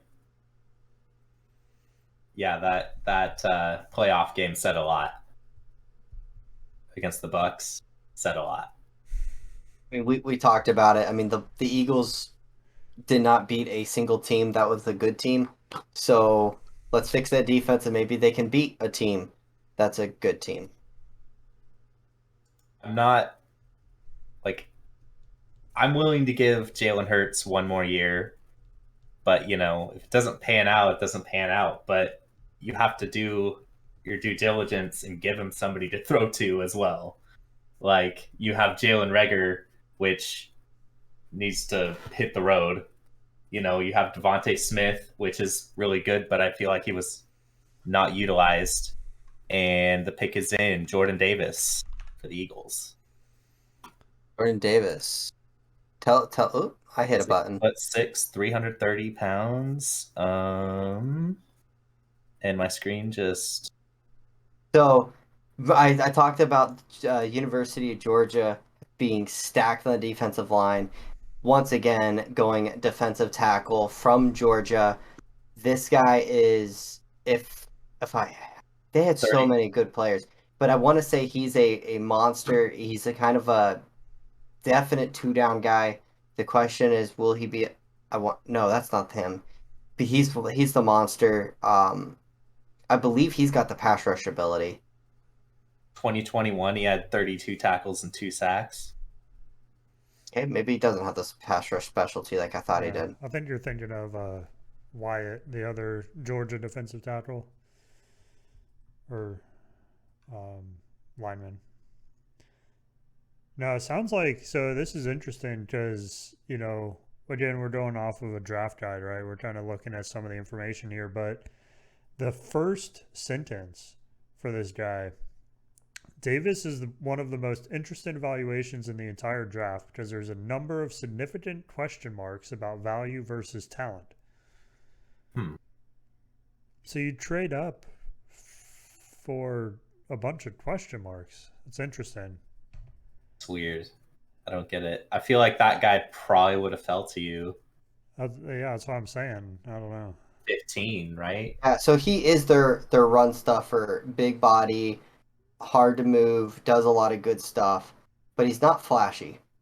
Mm-hmm. But I do remember one of the defensive tackles that might have been him that they were referring to. Is he good if he's by himself? He had 2 elite players around him. That Georgia defense was a monster last year and had first round picks up and down that roster. Did he benefit from that, or was he a part of that? That's kind of the question with him. Yeah, they're comparing him to Vita Vea. I mean, if that's what he turns out to be, sure, I can definitely see why you trade up for him. But it sounds like there's quite a bit that's still there to figure out. Well, with Fletcher Cox, this being his last year with the Eagles, like you did need another player to fill that role. So I mean, it's not a bad pick, but I still would have snagged that safety if it was me. I mean, I'm okay as they're buffing up that defensive line. If they believe this is the difference maker on that line, I mean the Dolphins drafted Wilkerson, who I tend to not believe in defensive tackles first round, but clearly I'm a minority on that. As the first overall pick was an edge rusher. Rushers are different than defensive tackles. I'm not big on defensive tackles, but this guy, if he can plug the hole, can open up the lanes for your edge rushers to get to the quarterback, that's a huge plus. That's what Vita Vea does. If he's that guy, great. If he's not, they just traded up a lot of that 4th round pick could be valuable, and they traded it to pick him. I don't know. We'll see. Yeah, we'll have to see. I don't know. I can't say that I like it or hate it yet, but You're very much indifferent on it though. yeah, You're not as excited as you're supposed to be. The Eagles just drafted a difference maker. Yay! Yeah, but then when the Dolphins pick comes in, you're just like, What do you mean? We got Tyreek Hill. I know. I mean, how can you be mad? You got Tyreek Hill. When you still don't win the division with Tyreek Hill, that's when you're mad. Dude. Oof. And it's all because of Tua. Oof. Oof. Oof. You better start What it- writing the excuses Yeah. now, Finn. I Do we want to get into quarterback or wide receivers? Tyreek Hill's comments. Going from Mahomes to Tua. Going from a Ferrari to a 2004 Honda Accord. Is that what he said? Ooh, Definitely not what he said. pretty sure he did. It was Um, something like that. definitely not what he said. But we can certainly talk about trades if we want about wide receivers. There's a lot of big time wide receiver trades that happened. Some guy went from Aaron Rodgers, the greatest quarterback ever, wear number 12, Oh yeah. to Las Vegas.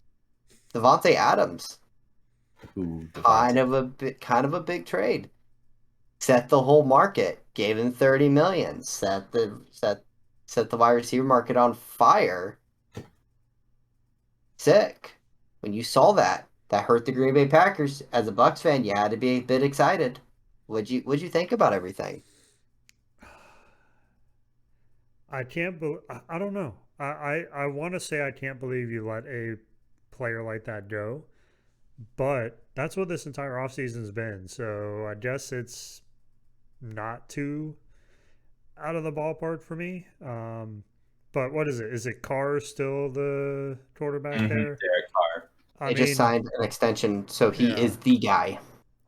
I mean, he can throw it up. He can put the ball in the right position. I think Adams is a good fit for Carr because Carr is not a precision passer. He's likens to a Aaron Rodgers, where it's kind of like just toss the ball up, get it in the right vicinity, and let your wide receivers do the rest. And Adams does that. Adams goes and gets the ball. He makes catches he should not make.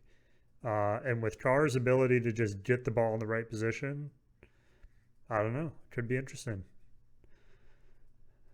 Oh, there's your boy off the board, G-man, safety Kyle Hamilton. So I'm gonna disagree with you a little bit, Sick. I think Derek Carr is not like Aaron Rodgers. I think Aaron Rodgers, one of the things he does so well is on that scramble drill, is able to just put the ball right on the numbers, and it's like a handoff to Devontae Adams. And Adams is such a technician with the route running. He Mm-hmm. just his footwork is phenomenal. The way he creates spacing, and he can beat you over the top, but he can just break your ankle on with his routes and stuff. And you do all that with Aaron Rodgers, and it makes sense. And I love Devontae Adams. He is one of the top, if not the top receiver in the league.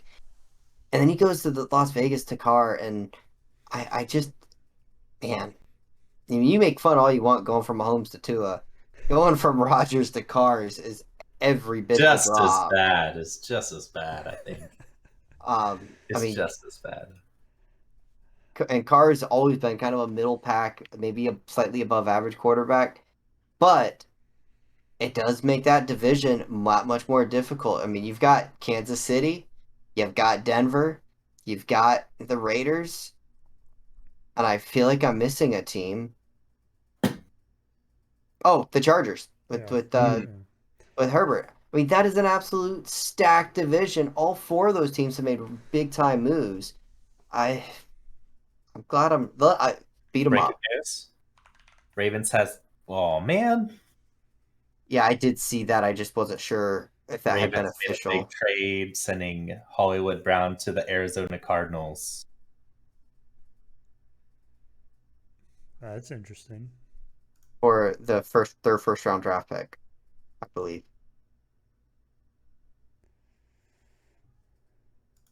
I don't love that. I do and I don't. I don't love that for the Cardinals. Hollywood Brown is a speedster who has lost a step. He's not a route technician. Like Tyreek Hill is speed. but he also runs really nasty routes. The way Hill speeds up, slows down, and creates separation is insane. He can win right out of the gate. Hollywood Brown never was that guy. He excelled as a rookie because he was just fast. And then he got banged up and nicked up, and he's nowhere near as good. I don't love that trade. They have DeAndre Hopkins. I don't love that trade. I know they lost one of their speedsters, receivers. Kirk's. I want to say Kirk Cousins. I know it's not right. Christian Kirk, and I think he went to Jacksonville. But I just don't. I don't love that move for the Cardinals. And then what does that do for the Bengals? The Ravens. They have nobody at wide receiver. I guess they drafted that kid in the second round last year. Is that their play? Is that their hope? Anybody know? I mean, Also, I felt that's what the Ravens were lacking last year. All they had was Brown at receiver, trying to do anything. A lot of the close games they lost was quarterback trying to make something happen and having no one else to help him on the team. I mean, they've got that elite tight end, but that's not a taking the top off anybody. Also feel like they were riddled with COVID injuries. Oh yeah. They were definitely not a healthy team last year. So I mean, unless I missed something, did I? I mean, did they make a move for a team and we just didn't realize it?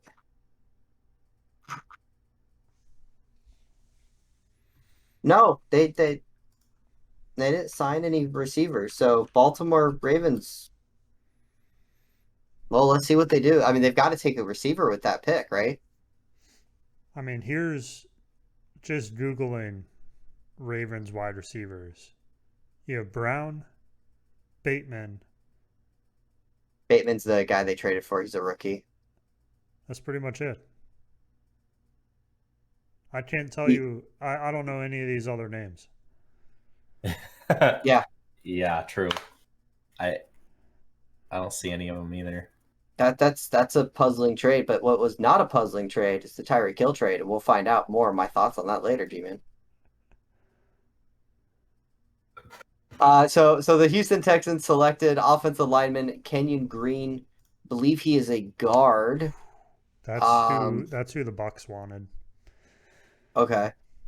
So since the Bucks wanted him, I'm assuming you did a little bit of read up on him. What can you tell me about this player? Um, so I mean, well, the biggest thing for the Bucks is we lost our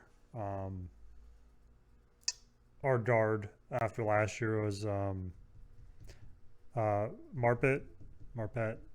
We lost him after last season, so we're trying to fill that spot. And I mean, Green's like the top guard coming out of college, coming into the draft. So I think overall is just, I think the word they used was just like a nasty player. Like when he's playing, it's one of those things that you just like, what? You're not supposed to be able to do that. So I mean, that's what we were, looking forward to kind of replace.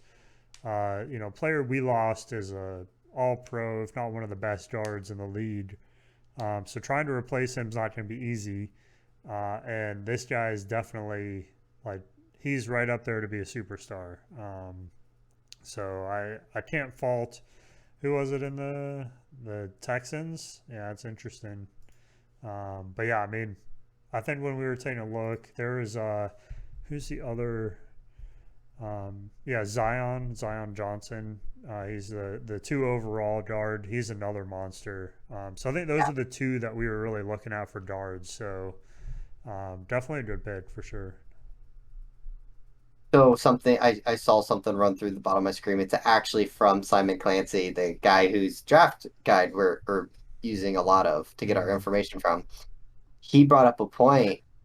Are the Ravens trying to make a trade for Deebo Samuel? Ooh. They have That to would that would be nasty. Ooh. Like that That would would be be nasty, nasty. dude. I would love that trade. That would be I good. don't like that trade for the Cardinals. True. For Brown, I don't like giving up a first round pick for Brown, but wow, would I love that for the Ravens. Sick, you're giving me kind of I'm kind of seeing your look. You're kind of like, huh? Yeah, mine's ticking right now. Well, the Ravens just tweeted a GIF of like a trade animation thing, like a little short clip about doing a trade. So it's like this, I get it. Oh, Marketing teams have this stuff all stored up and ready to go, right? But yeah, I feel like there's something bigger at play here than just them. Because one, it's the 23rd pick, so we still got a ways to go. We're still about what 8 picks away.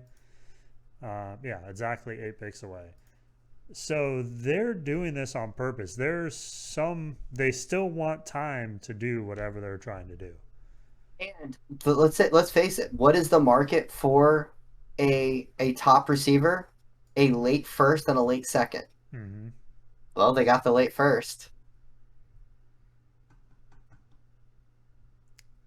It's gonna be interesting. That's what the market is. That's what it was for Devontae Adams. That's what it was for Tyreek Hill. But how? So with Debo, there's been multiple attempts, multiple multiple teams have wanted him, and they have not come to a deal. So what makes them think this will make that happen? I mean, it could be that they're in talks and said, "Hey, if we can do this, can is this something?" Or they said, "You know what? It doesn't matter if we can't pull it off. We can't pull it off, but we really like player X." And Hollywood Brown didn't fit in their. Maybe they saw Hollywood Brown as a guy that was falling. Wasn't as elite as what they thought he was going to be. So they can ship him off for a first round draft pick. Shoot, let's pull that trigger.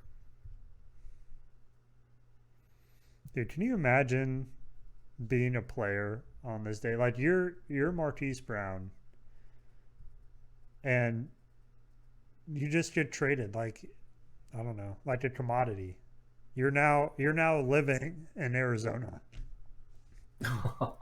Like before this draft, that's yeah. you had no idea. Presumably, Whoa! Blockbuster trade. Titans are planning to trade wide receiver AJ Brown to the Eagles. First source, Adam Schefter.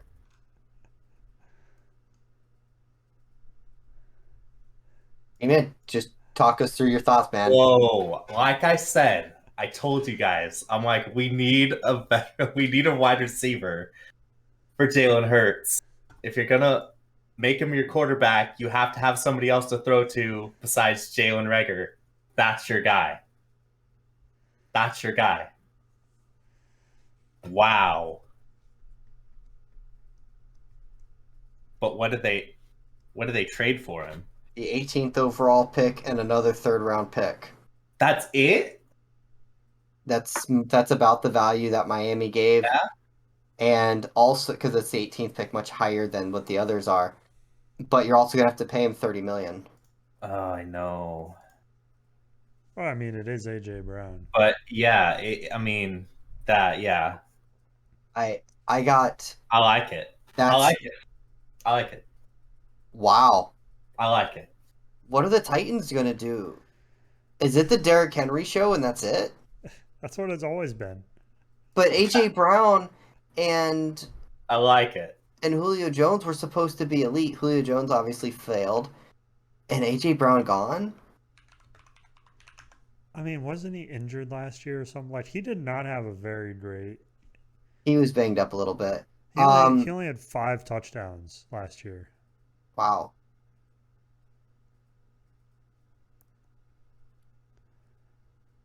I love it. I love it. Let's go. So picking for Chargers, we were just talking about Zion.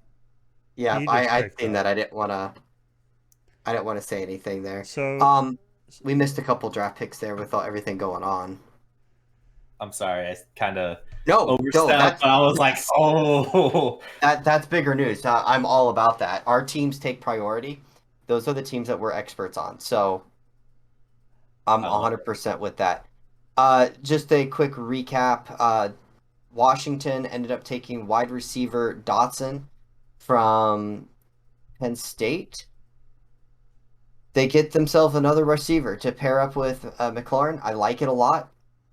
I do. I don't know what they're going to do at quarterback, but I love what they're. Oh yeah, Carson Wentz. But I love what they're building. They've got themselves a decent pass catching back. They've got themselves some receivers. This Washington team could be fun if they can get okay quarterback play and decent offensive line play. Mm. And then the Chargers continue to bolster their offensive line, taking guard Zion Johnson, Boston College, 6'3", 312, big boy, guarding up the middle. I like that move a lot. Sick, you had mentioned Johnson. I know that you wanted the Bucks to. We're looking at him. Yeah, I mean, I think the biggest one when we came into the draft, some of the big key areas were probably wide receiver, guard, maybe cornerback.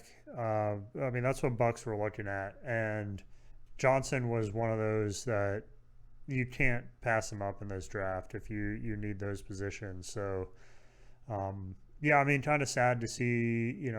Did I expect him to get all the way to what we're 27th pick? No, probably not, but it would have been nice. Absolutely crazy trade with AJ Brown. Love it. Uh, Um, I'm in shock. I don't know what the receivers are going to do, or what the receivers, Titans are going to do. I Right. mean, they've got to just hand the ball to Derrick Henry now 40 times a game. That's got to be their plan. But that's their play anyway, right? But That's been their play anyway. it's Give their the ball to play. Derrick Henry. How many times have we said this? Just You give the give the ball to Derrick ball Henry. to Henry, but you got to fire it deep to Brown. You got to create space. You got to get the defense backpedaling a little bit. I mean, now Do you who know, are the like, Henry receivers? just runs them over? It doesn't matter if they're backpedaling or not. Well, until he gets hurt. That's one time, man. I mean, we talk. I guess that's right. They did pick up Robert Woods. What if they go for a a wide receiver here? Maybe that's why they traded up. They want a young receiver, not AJ Brown. So there is a question that has been asked, and I'm gonna ask everybody here, and this is the big question. Is it better to pay a receiver 30 million a year or to draft a young guy and develop? But you're not just paying a wide receiver $30 million a year without knowing his caliber, right? So like Tyreek Hill, Debo Samuels, you know those guys can produce. You're taking a risk when you're going with some of these younger guys because you don't really know how they're going to pan out. You're, you know, you're not paying them as much, but you're also not getting potentially you're not getting the top tier talent. You know what you're getting for that 30 million. You hope you know what you're getting for that 30 million. But more importantly, as a receiver, you can double team him. You can kind of take him out of a game. You're taking $30 million instead of paying him, I don't know, say 10 million as a young guy. You can have two of those guys or a $20 million player instead of this $30 million guy that's eating up all this cap. Is it better for your team to pay one elite guy 30 million or to draft young? It's a question that's being asked, and there's a lot of question marks with it. Uh, but it's a question that NFL teams are asking. And it really comes down, I believe, to contracts from their quarterbacks. Are you having a quarterback on a rookie contract? If yes, then you can afford to pay the 30 million for a receiver. Hmm. Look at the teams that have made the trades. Outside of the team we just talked about with the Las Vegas Raiders. The Miami Dolphins, Tua, rookie contract. Jalen Hurts, rookie contract. I know it's only two, True. but we're seeing a trend on that, and I think you're going to continue to see a trend because when you're paying 30 million for a quarterback, I don't know how you can fit a $30 million receiver. I mean, I think that's, to me, the wide receiver position's an interesting one because if almost like exactly what you're saying, but a little different spin on it. If you have an elite quarterback, you can make a wide receiver look good. And same thing, like you're saying, with if you have an elite wide receiver, you can help teach and make that quarterback look good. And I don't think you need elite wide receivers all the time. You can get by. Like, look at, what was the Patriots 2 years ago with Tom Brady, 2 or 3 years ago. They had no one that was a big name wide receiver. And they made it, what, to the Super Bowl? So, I mean, it's a weird position. I don't think it takes the same, like, yes, there's a skill set to it, and it's not, I'm not saying, not trying to compare it to being easy, but it's one of the positions that you don't need as much skill as others. And you I have agree. three or four of them on the field versus how many other positions do you have three or four of them at the same time? Eagles wide receiver, 4 years, $100 million, 57 guaranteed. That's not as big as I expected. That's only 25 mil a year Oh, hmm. for those. I know that AJ Brown and Jalen Hurts are friends. They were practicing together and all that a couple days ago on Twitter. So I don't know. Maybe it's just the location for him. Now, it'll be interesting. Ryan Tannehill, his number one receiver is now Robert Woods coming off that ACL with the Rams.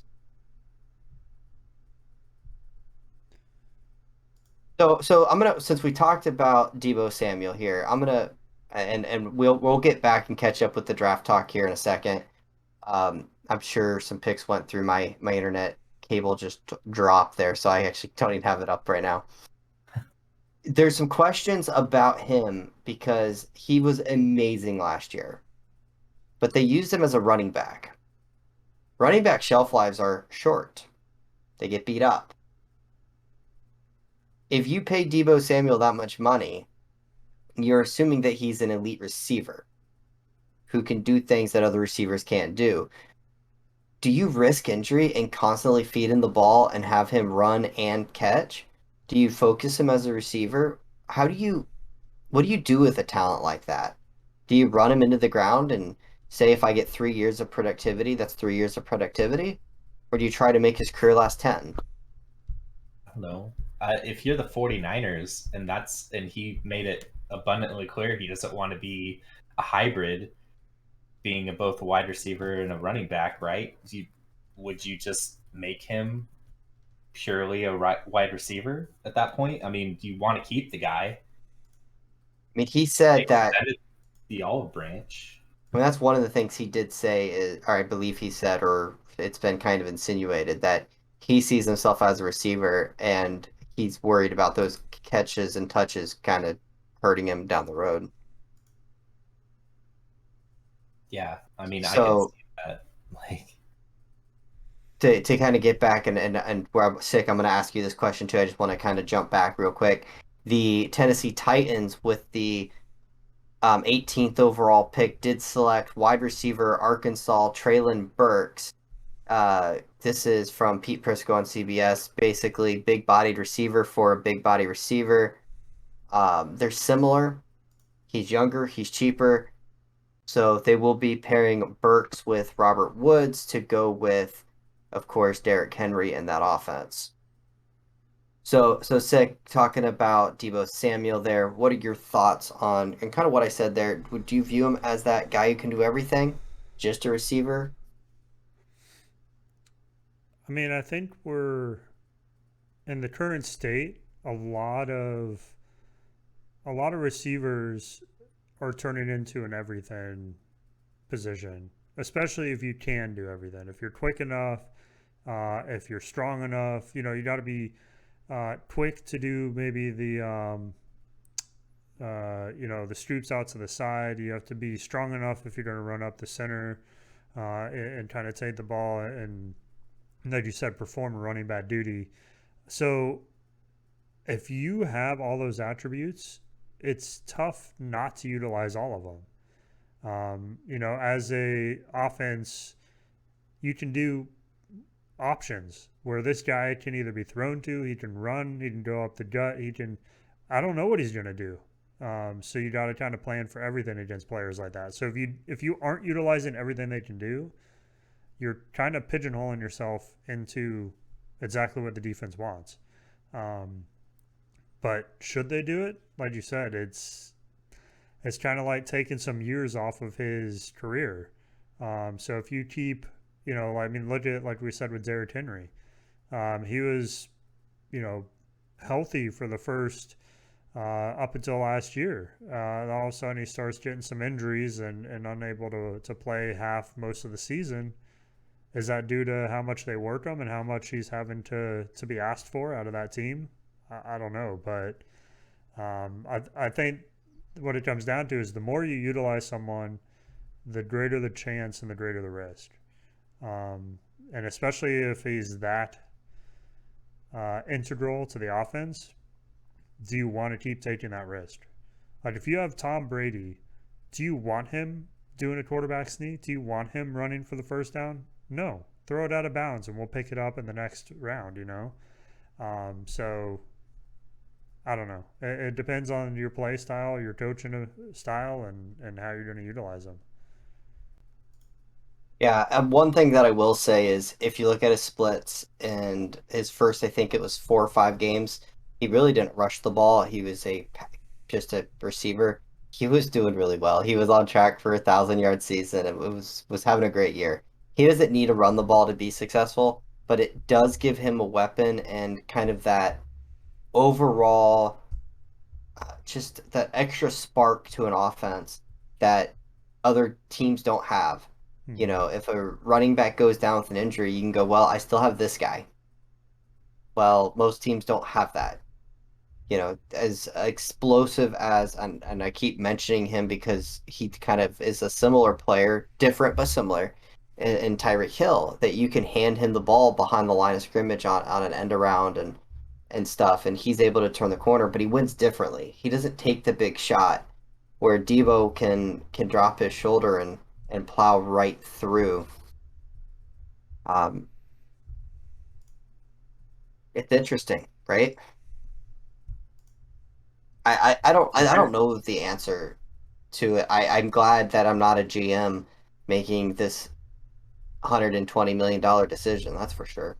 Well, where does Debo go? That's the thing. That's the question. Tell me the Ravens don't make a lot of sense. If he were to leave, the Ravens really make a lot of They sense, really do. assuming they have the cap for him. Really I don't know if he leaves. I'm not saying that he should leave. I'm just saying that it makes sense that if he were to leave, that would be the destination. So sick. We have the New Orleans Saints. Their pick is in. It's getting ready to be announced. I'm gonna let there you go. There you go. They took their offensive tackle to replace the guy they lost. So they've gone receiver and tackle. They're revamping the offense. They are building around Jameis.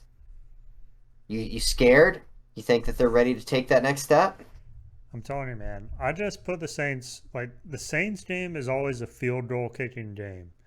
It's like, I don't know what, Raiders and Steelers. It's always just been one of those games where it's just going to end 6-9. It's going to be a coin flip of who goes up in the last couple of quarters or something. So Saints can do whatever they want. I'm not worried about it. They're still going to somehow beat us every single time we play them. I find it crazy. We're on pick 20, right? No quarterbacks. Until pick 20. Here we go. Pick it. Kenny I Pickett. mean, I'm calling it. You called it. Are you sure they're going Kenny Pickett over the guy?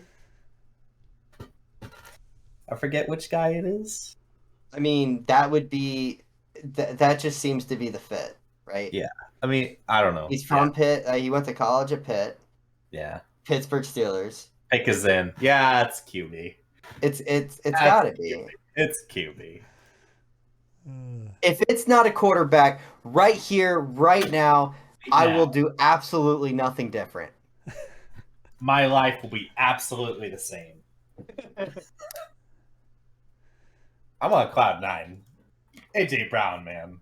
How do you're like me, man? I ain't picking this round. I ain't scared. I ain't scared. Hey, AJ Brown, man. That's what they needed. They needed that guy. I don't know. Jalen Hurts. I'm loving it. He's loving your boy. it. I like Jalen Hurts. I may not love the defensive tackle, but you gotta love what they did with Brown. I love what they did with Brown. I still would have did the safety, but I see what they did with Fletcher Cox leaving. You're going to need another guy. And so having that last year shadowing under Fletcher Cox, I feel like that was the good call. That was a good call. So sick. I'm gonna stop G-Man bragging about AJ Brown. Sorry. What do you think about AJ Brown? Well, we were talking about Tom Brady. We didn't All right, talk we about can Tom mute Brady. we can mute him. We So go ahead and mute him. Talking about a wild ride, we have now had all three of our teams. We are fans.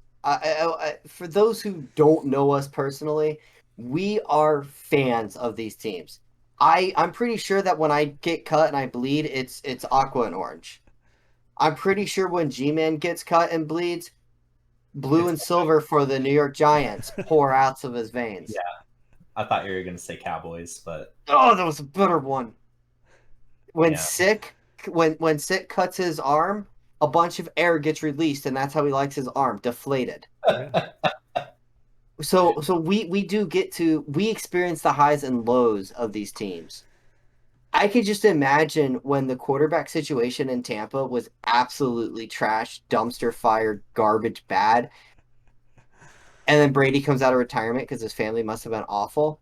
That had to feel good to root for another cheating, garbage, terrible human being of a quarterback. Dude, I like the Dilfer.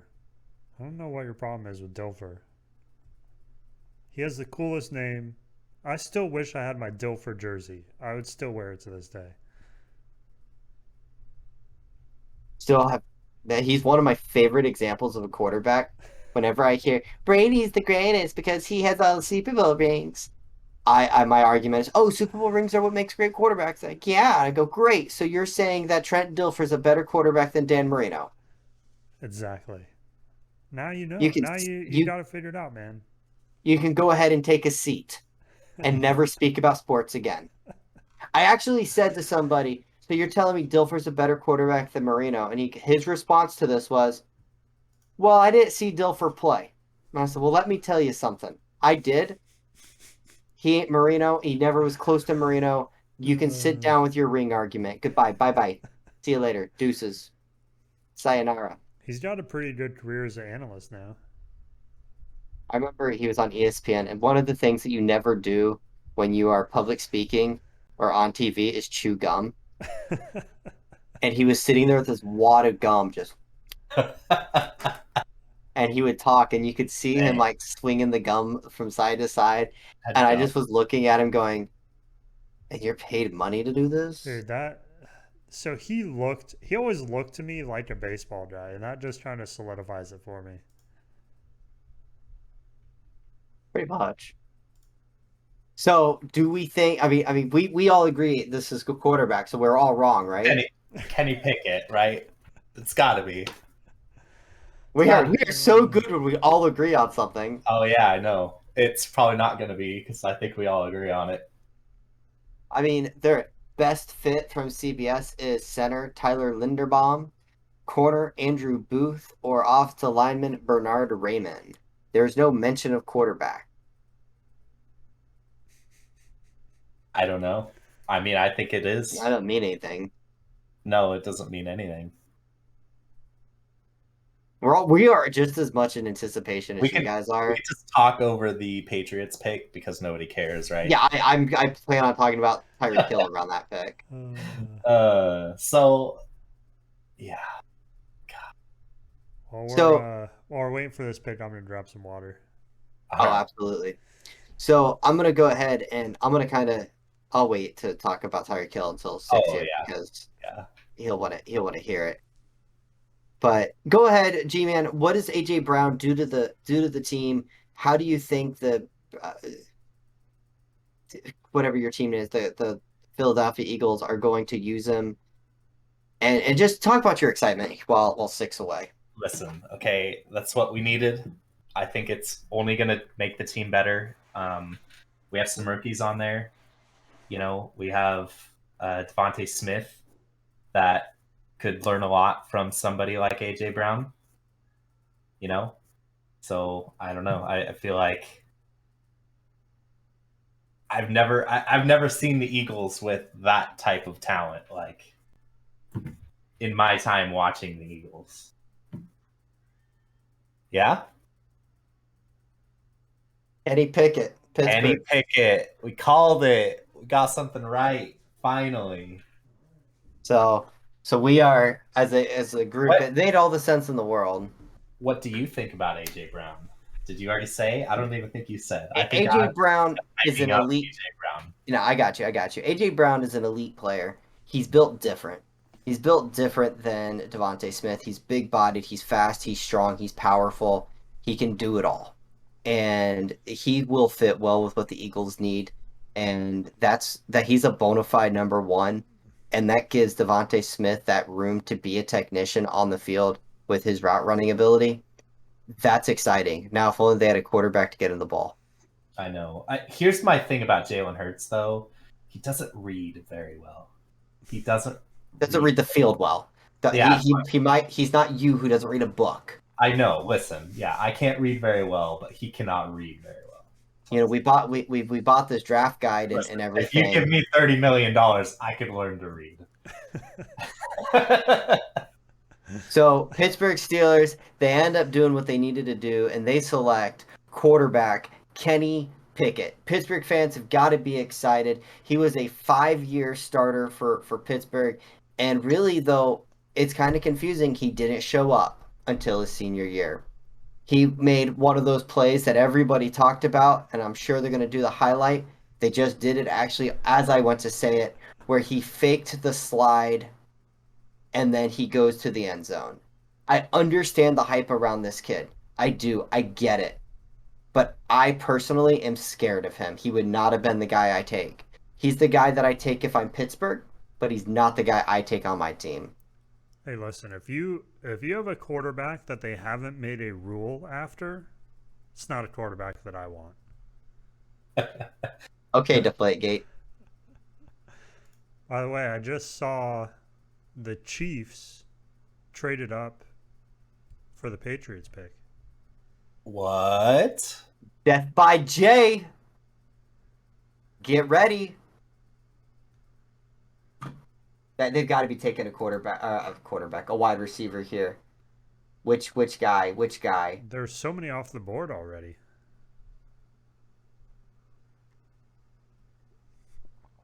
They have to. Pickett's in. They knew who they were picking. That was fast. Well, we'll see. And then since we're on this talk about wide receivers, I will go ahead and answer G-Man's dying question about what I feel about when it comes to Tyreek Hill. But first, this message is brought to you by. Oh wait, no, we don't have any sponsors yet. Ad break. Manscaped, come on. Manscaped.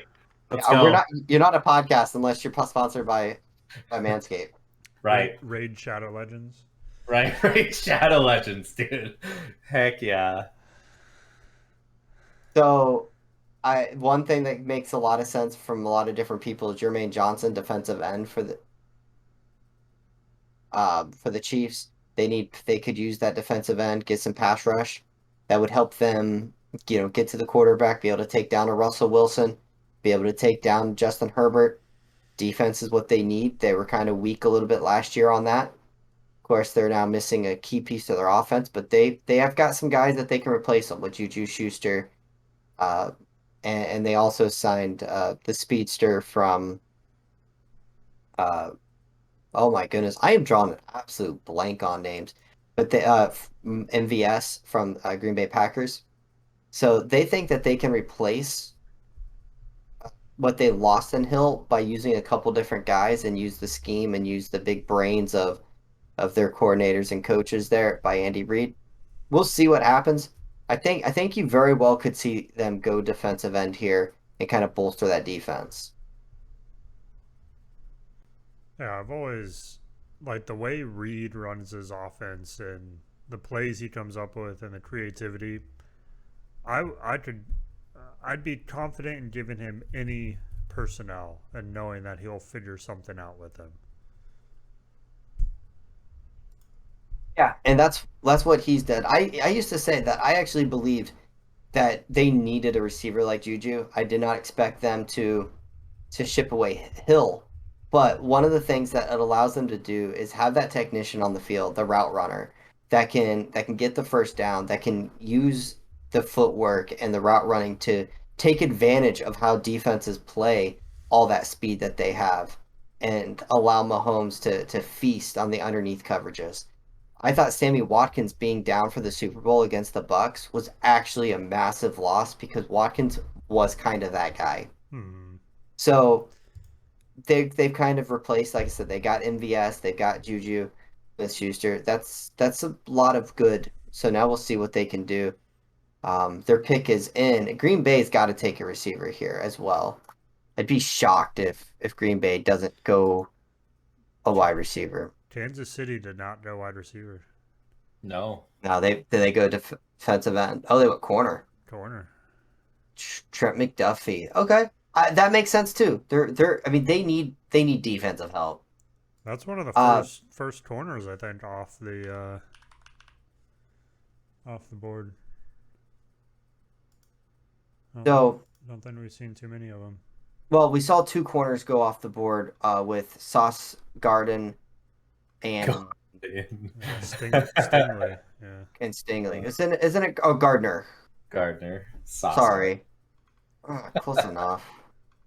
So again, we're just talking about trades here.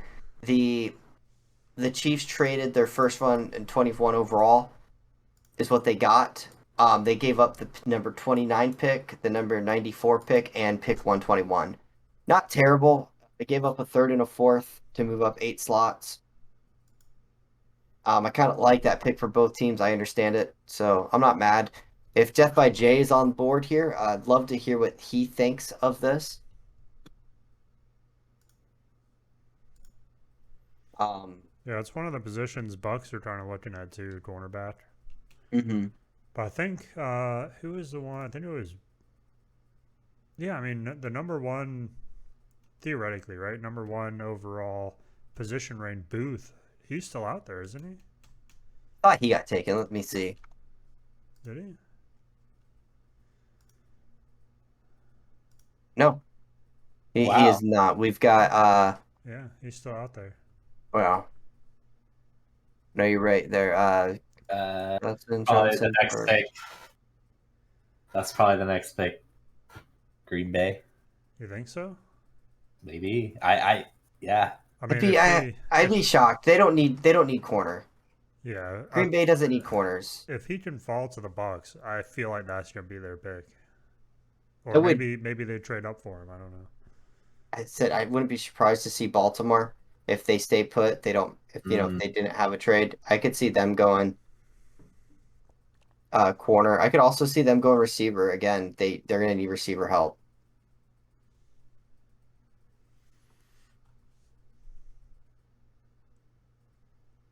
Would you guys? So while we're waiting for the Packers, do we want to hear what my thoughts are on Tyreek? I do. Been waiting. Been waiting so long.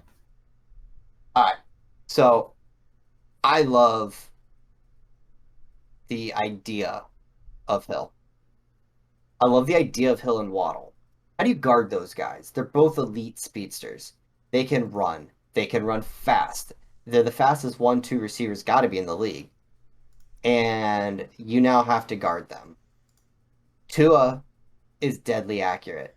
In theory, you can use that speed and hit them right in stride, and you can turn a 5-yard slant into a 95-yard slant real quick. Hill wins in a lot of different ways. Waddle wins in a lot of different ways. Tua doesn't have the big arm of Mahomes, but he's deadly accurate and has a lot of great accuracy at short and intermediate depths. We're going to take advantage of that. But what I don't like is Hill the person.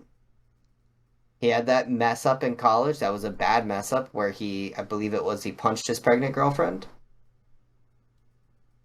Somebody that I know that works with the NFL and has met a lot of different players. He said like there's a Hall of Fame and a Hall of Scum, and Tyreek Hill is in the Hall of Scum. He is not a nice guy. That's not to say that he's not a great player. That's not to say he's not an exciting player. He's not somebody that the fans will get around, because it will. All of that is true. But it does make it a little harder to root for him knowing that. But man, is that player talented. He's one of the top 5 playmakers in the NFL. He's a top 5 receiver and a top 5 playmaker. And he is so much fun to watch. And he's going to make that offense.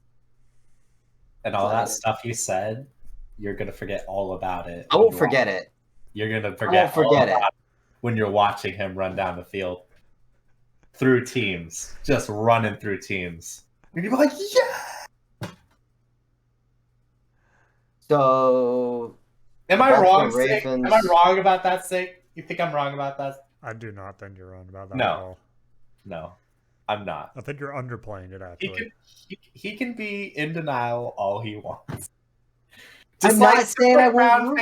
Just like Brown fans, if the Browns just take off with Deshaun Watson, I feel like a lot of people are going to be like, "Oh, he's not that bad." Oh, it's like you just overlook stuff, and it's just not overlook. I'm a little nervous. I'm a little nervous right now. The Green Bay Packers. So kind of we'll catch up on here. On the draft there. The Green Bay Packers selected Quay Walker, linebacker, University of Georgia. And then the Bills immediately traded up. Oh. And there's that edge rusher, Johnson, I think his name is. Jamal Johnson? Yes, that sounds right. Jeremiah? I don't know. And that he good. He real good. I know one of the guys that I follow for draft stuff has talked about him. And yeah, they're talking about Jermaine Johnson. And the fact that the Bills traded up for that's not a good move. I don't like that.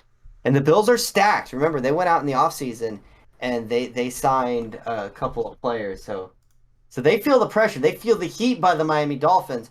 They understand what's about to go down on that offense now that they got Tyreek Hill and Jalen Waddle. And oh, by the way, they picked up Raheem Mostert. And yeah, they got lots of speed and more speed. And did I mention they got speed?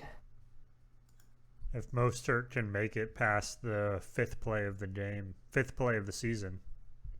Listen. Little duct tape. Little rub a little dirt. X-Men, I 100% agree with you. He said that he kind of wants the Browns to fail this year.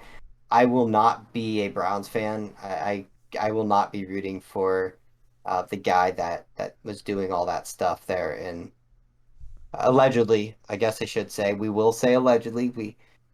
We in the court of law, we don't know. But we made it abundantly clear here. I believe that all three of us frown upon that behavior and question the decision making of that guy, Deshaun Watson. I hope Baker Mayfield can find a home.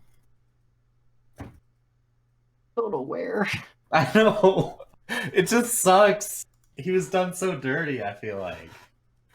I mean, where if you could pick a spot, forget draft, like where they are in cap space, forget where they are in money situation, draft capital, all that, blah blah blah. If you just pick him up and put him in a team right now, what team do you think would be a good fit for him?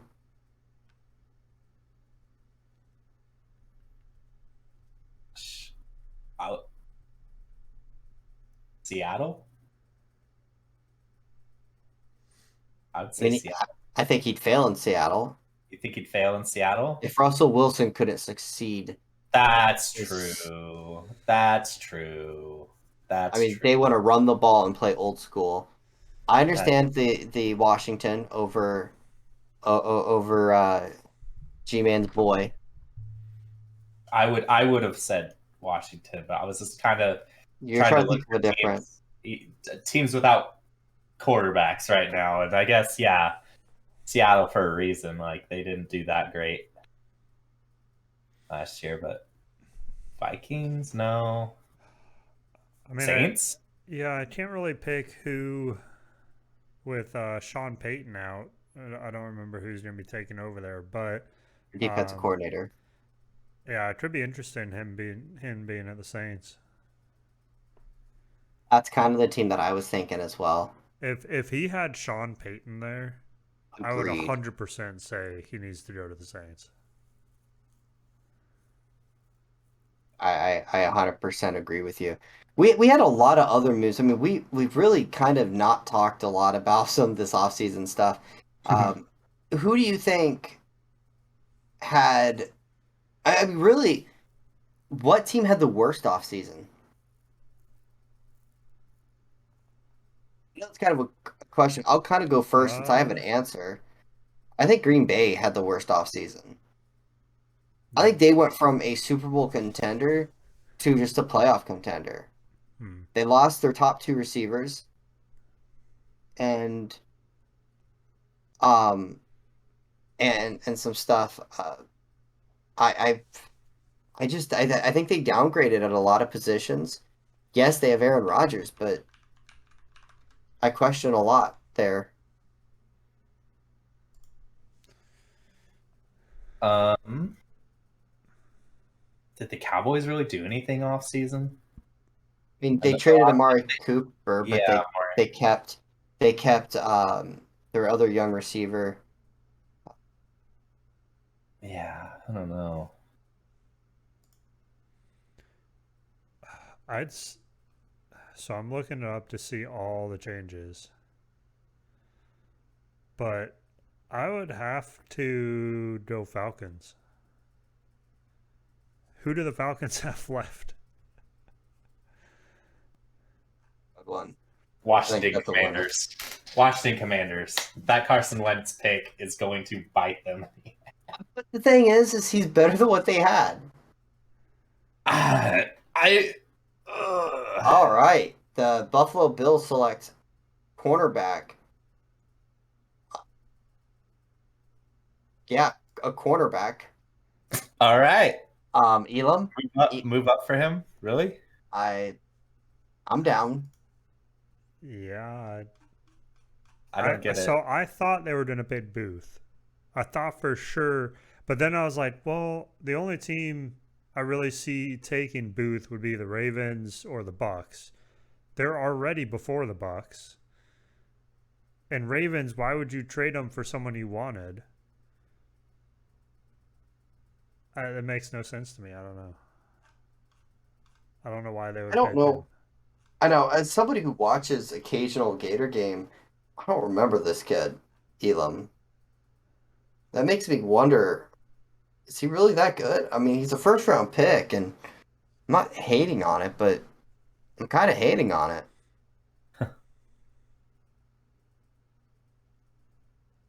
He's 6'2", 191. I mean, your typical corner frame. Um, looks like, from just watching a couple things, he's got good ball skills and stuff, but not exactly what I would deem. I'm down with it. Hmm. It's not somebody that put it this way: I've listened to a few different podcasts that have talked about prospects and stuff, and he's not a name that I heard a lot. And this is where I wish that I watched more college football, but then I realized I don't have time to watch. I watch enough NFL football to really get down and watch college football is pretty difficult for me. So this guy that I kind of were the draft guide had him ranked as the seventh best corner on the draft. He didn't have a slam dunk final year in Gainesville, and he didn't look the same player as he was the year prior. Um, his technique wasn't what it had been. Uh, Kind of just reading a little bit. Good player, um, but we'll see. Hmm. Weird. Very. Now he's apparently very comfortable in zone, and I thought the Bills played a lot. Maybe they don't. Maybe they do play a lot of zone. But I was thinking they played a lot of man to man.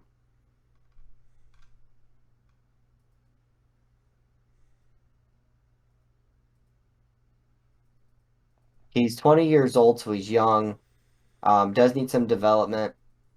The Bills take getting him. That's going to help him. I mean, they've got a really good corner, so it's not like he's going to be pressured to take on number ones. So I don't know. I just don't know much about him. I mean, he seems to be he played quarterback and defensive end in middle school, and then corner and wide receiver in high school. He ran track, finished eighth in the 100-meter state championship, so he's fast. He was a four-star prospect.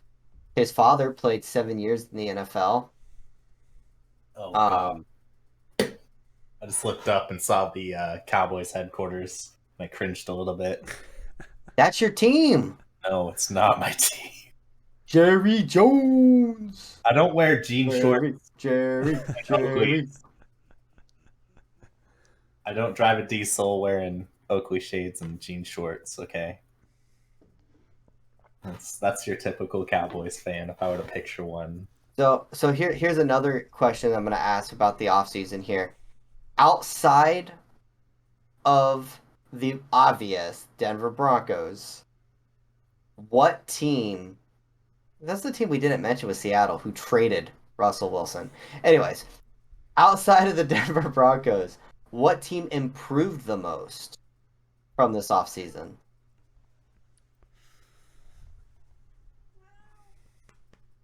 If you're considering the Bucks losing Tom and then getting him back, outside of the Oh man. Should have known that was coming.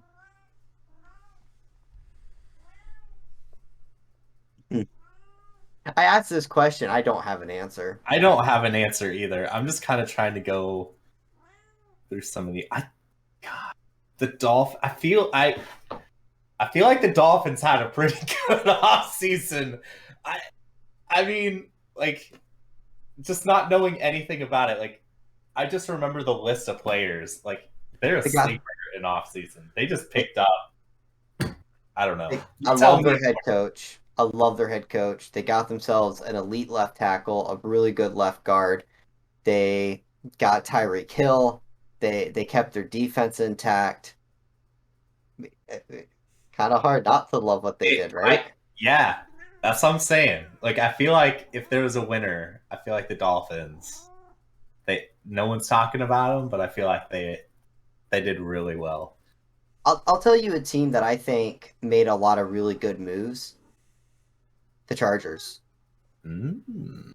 I low key really liked what they did. And now I'm not going to simply pull up what they did because I would clearly know that, I wouldn't mention a team and not know exactly what they did, That'd be silly, like by keeping Mike Williams, signing Gerald Everett, uh, trading for Khalil Mack, signing J.C. Jackson. Like all of that stuff there are really good moves that help move the needle. People probably listening to us going, "What are you guys doing?" We're like a disorganized chaos. Do you think that the side note?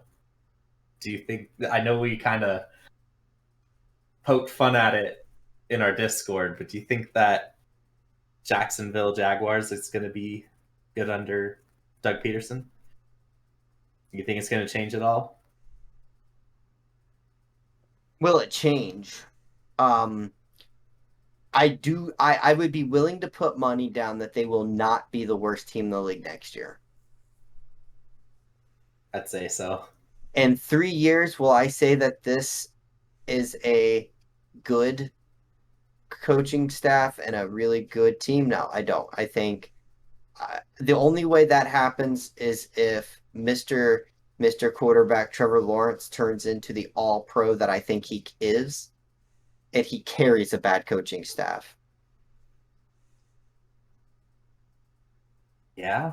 So I mean, I feel like there was a lot of factors last year with the whole coach situation, and it was a disorganized mess for the Jacksonville Jaguars for sure. They just need a good solid year, right? But then again, 2 straight years with the first round pick, picking in the top 10 4 years in a row. Like, I don't know what's going to turn that around. I'd like to say a new head coach, but I don't know. Hey, they're just in a rebuilding decade. Do you guys, have you guys not heard of that before? It's the new trend. Yeah. I can respect that. Yeah. Respect that. Do you know how many teams haven't won a playoff game in 20 years? Tell me. Just the Dolphins. That's incorrect. That's incorrect. There are 2 teams that have not won a playoff game in 20 years. Yeah.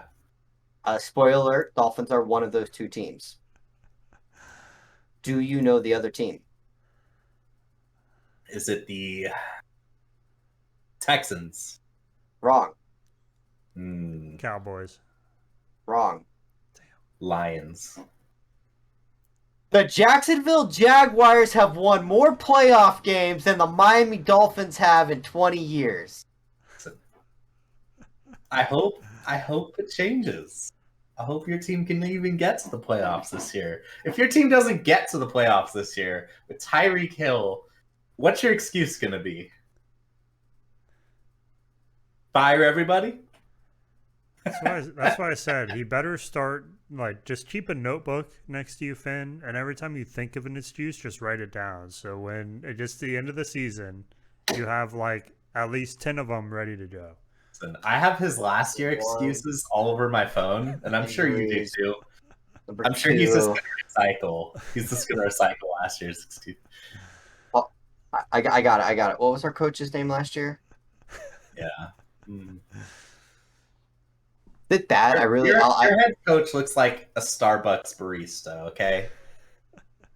I mean, yeah, but he looks cool. He looks cool. Looks like a guy that I'm going to get my coffee from. He also looks like a guy that might have made a few bongs in college. hey, man. Most states it's legalized. It's all cool. No, he's. Yes, yeah, I actually really do love what they did as a coaching staff. I love what they did from a personnel standpoint. Miami better compete for a playoff spot and win a playoff game. The pressure is on to do all that. So, G-Man, the Dallas Cowboys, your team, your favorite team, the Dallas Cowboys, them boys. Come on, give me a them boys. Give me a big yell. Give me a cheer. Cowgirls. They drafted Tyler Smith, offensive line, Tulsa. Yeah. Interestingly enough, Pete Prisco, CBS, did not. He loved the pick. Said this is one of my favorite picks in this draft. And the guy whose draft board that we're using said that thought it was a reach and did not like the pick. So you there's two picks on opposite ends of the spectrum. Welcome to the draft. Yeah, I don't know. I feel like Cowboys are choke artists. They do it every year. We done boys. And then choke. This is our year. If you had to say, guys, what team G-Man really hates, is there a team that comes to mind? I can't think of one. I really hate the Patriots, but man, do I hate the Cowboys. And the thing is I hate all Boston teams. There's not a Boston team I like. As a Rays fan, Boston Red Sox are my arch nemesis. As a Dolphins fan, the New England Cheaters is my arch nemesis. As a Tampa Bay Lightnings, the Boston Liquors is my arch nemesis. And while I don't really watch basketball, as an Orlando Magic fan, the Boston Celtics, I don't know, I didn't have a fun nickname for them. I dislike them too. And that's all I got.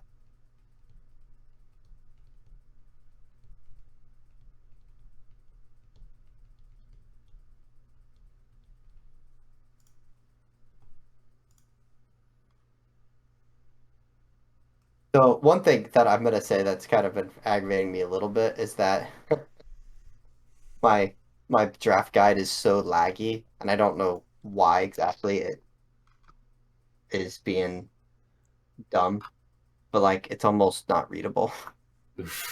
See, mine too. Like, I'm not watching the draft. I'm like looking at like updates on the draft. I have 7 tabs open. That's it. Yeah, that's actually light for a normal podcast. But I also have a TV with the draft on right now. You guys clearly don't work in IT. No. How many do you have? Let me guess. Monitors? No, Wait, you use only one monitor, don't you? I have 2 now. Okay. One vertical, one horizontal. okay, I like that. That's how my office is. Except for I have 3 monitors. One for emails, one for entertainment, one for working. uh,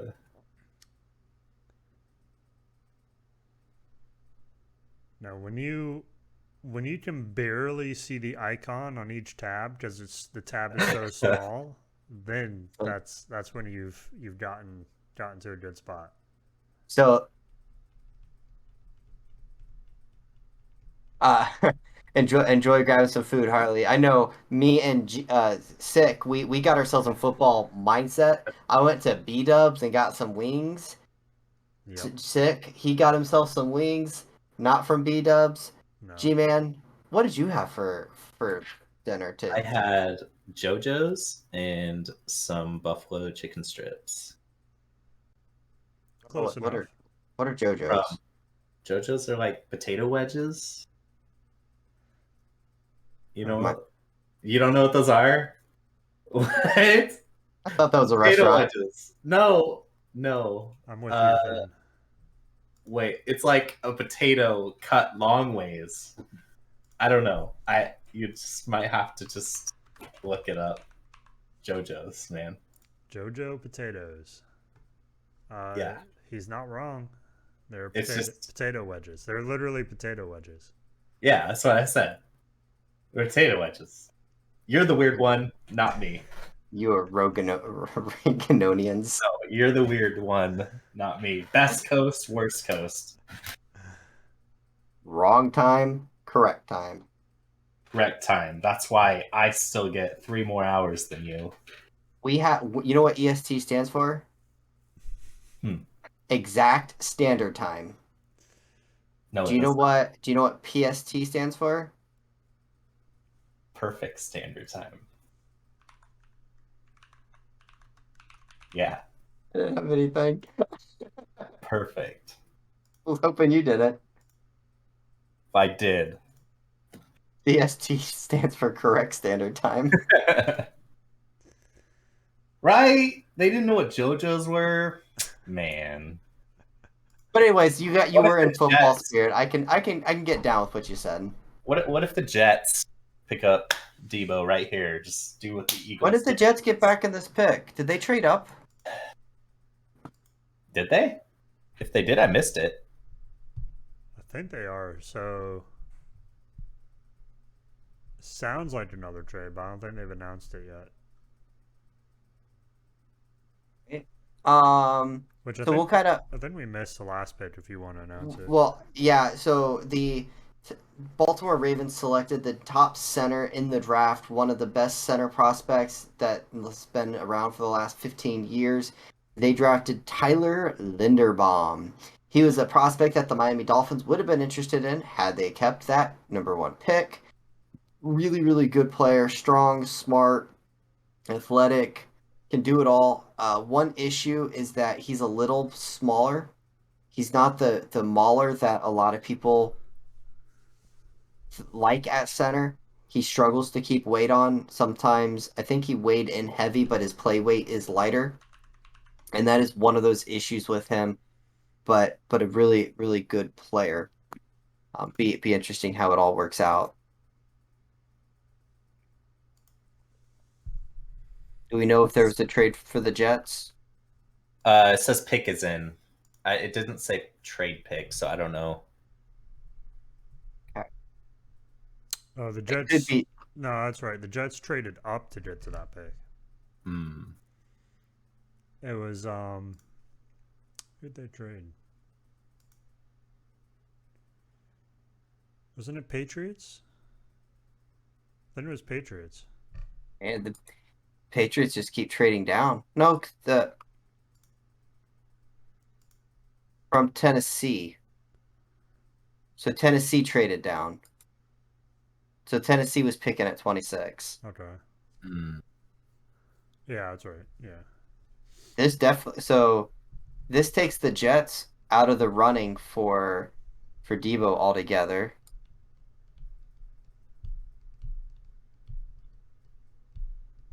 So sick. Out of the people that are left, who do you think the Tampa Bay Buccaneers are going for?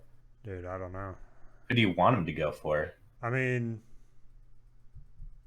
okay, so Jets pick is in. Jermaine Johnson, the guy And we they're were getting the just talking defensive about. end. Okay. So I feel like Bucks have to pick up Booth now. Booth is still there. I feel like they have to. Yeah. Why? Wait, wasn't he pretty high? According to what we've been looking at, he's the top prospect for a corner. Why are teams not picking him up? There could be is he the one that has a medical record? I think they did mention something with his Oh, knees. I wonder if something like that scared teams off because I know medical is a thing that can definitely push teams away. And unfortunately, when you do these type of reports, you don't get all the medicals. Jermaine Johnson, defensive end, Florida State, really good player. I know that a lot of people were pretty upset with potentially him going to New England there. I know that they were then concerned that the Bills were going to grab him. The initial reaction is that the Jets just hit a home run with that pick. So, Uh, so Bucks just traded. yes. Oh, Jacksonville's on the clock. Jacksonville, yeah. So the Bucks will not pick in the first round. Wow. So they, yeah, I mean, I guess that's their concern is maybe they want a cornerback and Booth is there, but it's not the one they want. So why force a pick right now? True. So the Jets traded the number one overall. Sorry, the Jets received the 26 overall pick and pick 101, but they gave up picks 35, 69, and 163. I don't like that. They gave up a lot. Yeah. They've already picked. That's their fourth pick already. Or third. One, two, three. Okay. Oh. I was counting too. I thought Uh, for sure I saw it was already their fourth pick. yeah. If that was their fourth pick, I would be like, holy crap, dude. Wow. I don't know what the deal is. Is the I haven't watched a draft where this many people are just like, nah. Here you go. Have these picks. I was definitely wrong. A lot of teams are trading down.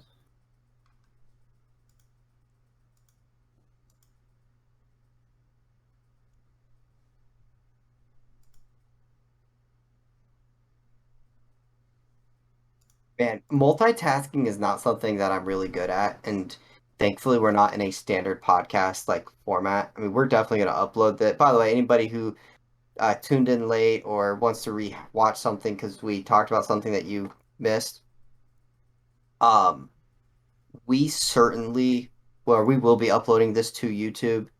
I know we talked about uploading it to other actual podcast formats. I don't know if we have figured that part out yet. Um, but so if you're tuning in now, we will be able to rewatch this on YouTube at the Fumbling Gurus.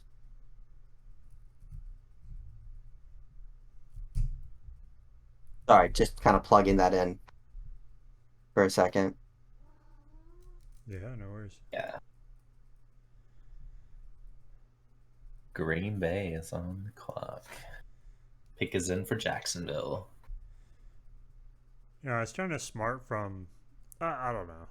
I mean, you never know, right? But now the Bucks have the very first pick tomorrow, so they have a full day to figure out who they want, what's going to be best for, what's left and what they need. Because, like I said, as we were going through the picks, all the ones that we kind of needed were taken off the board. So it's like, who we going to go for now? Might as well take some time and figure it out.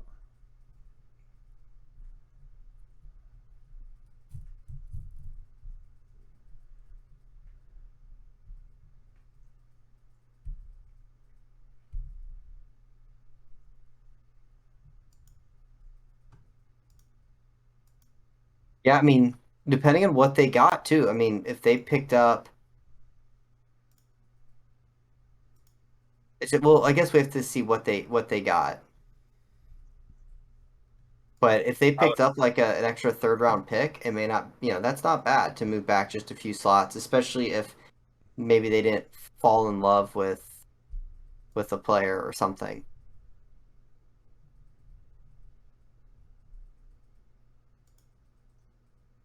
It's like I'm refreshing stuff. I'm like, come on, hurry up.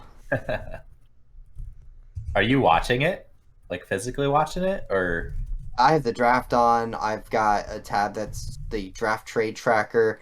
I have another one that's a draft tracker. Then I've got the all the moves made. I've got a depth chart. say I have the tracker, but I feel like mine's delayed as well. Yeah, the trackers are always a little bit delayed. I have the CBS like Twitter feed, which I feel like is way faster than the actual draft. I have another Discord. They're not talking anything football related. It's got 50 messages that are popping up, so I'm kind of keeping tabs on that. Um, and But the and one of my friends who probably is actually in our chat there watching. Um, I just little shout out to him real quick. Good luck, man. Hope it's good news. sent number 27 to Jacksonville for 33, 106, and 180.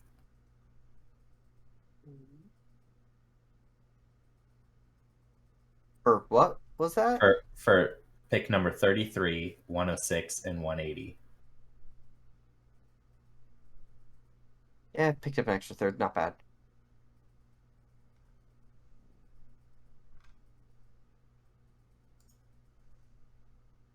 I'll take. What do you think, Sick? moving back. Now you lose the 5th-year option. That one bad thing about not having a first-round pick. So you only get 4 years, then you have to. He's a free agent, no 5th-year option. Yeah. I didn't know that was a rule. Yeah, that's why you'll see a lot of times that 32nd pick, you'll see a team maybe slide up and take a quarterback or a player that the 32 slot's kind of valuable because of that 5th-year option. That other QB might slide into the later rounds. We only have one quarterback taken. Mm-hmm. Yeah. And from what it looks like, I don't see I don't see anybody that's going to take that QB. Jacksonville's not going to take him. Well, Green Bay doesn't need him. Vikings? Vikings just signed Kirk Cousins, that big Kirk deal, Cousin. Yeah. So I don't know. That's crazy to me. That's crazy to me. But it also makes sense. I mean, we knew this wasn't going to be a QB heavy draft. No, this is a bad quarterback class. That's what everything says that like they've got guys that are good. Carson Strong, big arm. Malik, so Wilson, um, athletic. Sam Howell, good player, but they all just have warts. They're all questionable.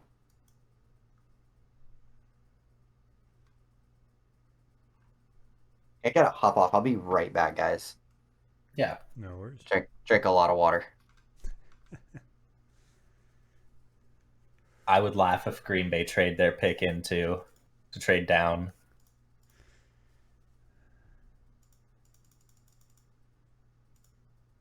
Did they take a pick earlier? Yeah, they took Walker, Oh yeah, Quay Walker. linebacker. Yeah, I think part of the problem is a lot of teams need the same stuff. Everyone's taking guards, wide receivers. Those seem to be the big ones this year. And I mean, I was looking at ESPN, and they state both of those are the top needs for Green Bay. So it's like, is it worth taking, probably someone that's a second rounder right now, or just trading back if someone wants it? And I think it would be smart for them to trade back. I mean, honestly, it's hard for me to see who's left on the board. Like, I know, yeah.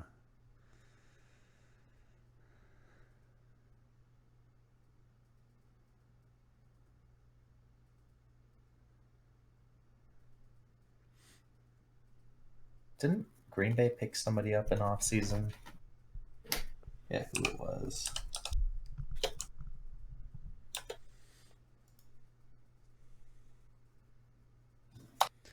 Dude, how pissed is Booth gonna be coming in as like one of the top cornerbacks and then doesn't make it in the first round? Dude. Oh man, just because of some injury. Oh, here's the thing: if he takes off, you got a steal there, Oh yeah, right? You got a steal. yeah. Who's gonna take the risk? But I mean, kind of one of those things. Somebody's gonna take him, right? Like, inevitably, somebody's gonna take him. You don't let that player go. You'd be like, late round pick. But I mean, that was a first round guy, right? Like, So it seems like. I don't know. Yeah. I mean, enough people did that. Passed on him. Something must be up with him that there's, I don't know. That's crazy though.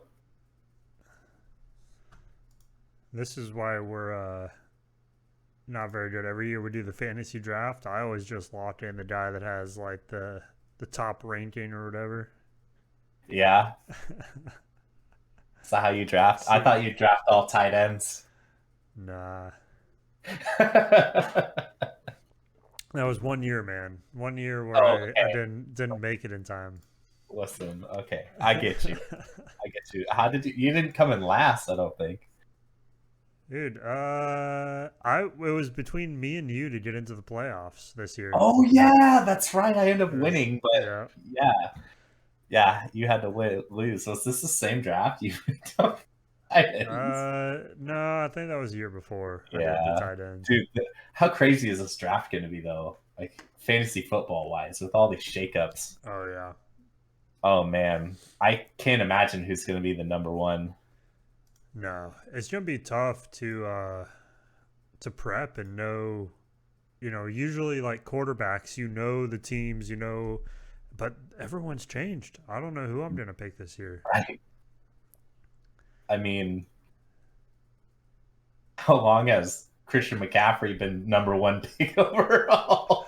And then, Uh, you pick him number one overall, and then he gets hurt, and he's on your bench. Yeah. Talk about fantasy football, Finn. Catch you up. Oh How yeah. crazy is it? How crazy is it going to be this year with the shakeups? Like, I honestly, it's gonna be with COVID and everything has really messed things up a lot, and I found that it's extremely difficult to figure out who to draft and all that stuff. This year, with everything going on, forget about it. I'm just gonna throw a dart. really? Just pick Devonte Adams. Throw that dart at Devonte Adams. Why? He's with Derek Carr now. No, Why not? AJ Brown then. he's got Jalen Hurts. No, Well, you're not going to pick up Tyreek Hill. Like, why would you do that? you're right because Tua's gonna spread the ball to Jalen Waddle a lot. So Oh, no. okay. Just pick up Derrick Henry. There you go. Number one. They got nobody else. Derrick Henry. So we still.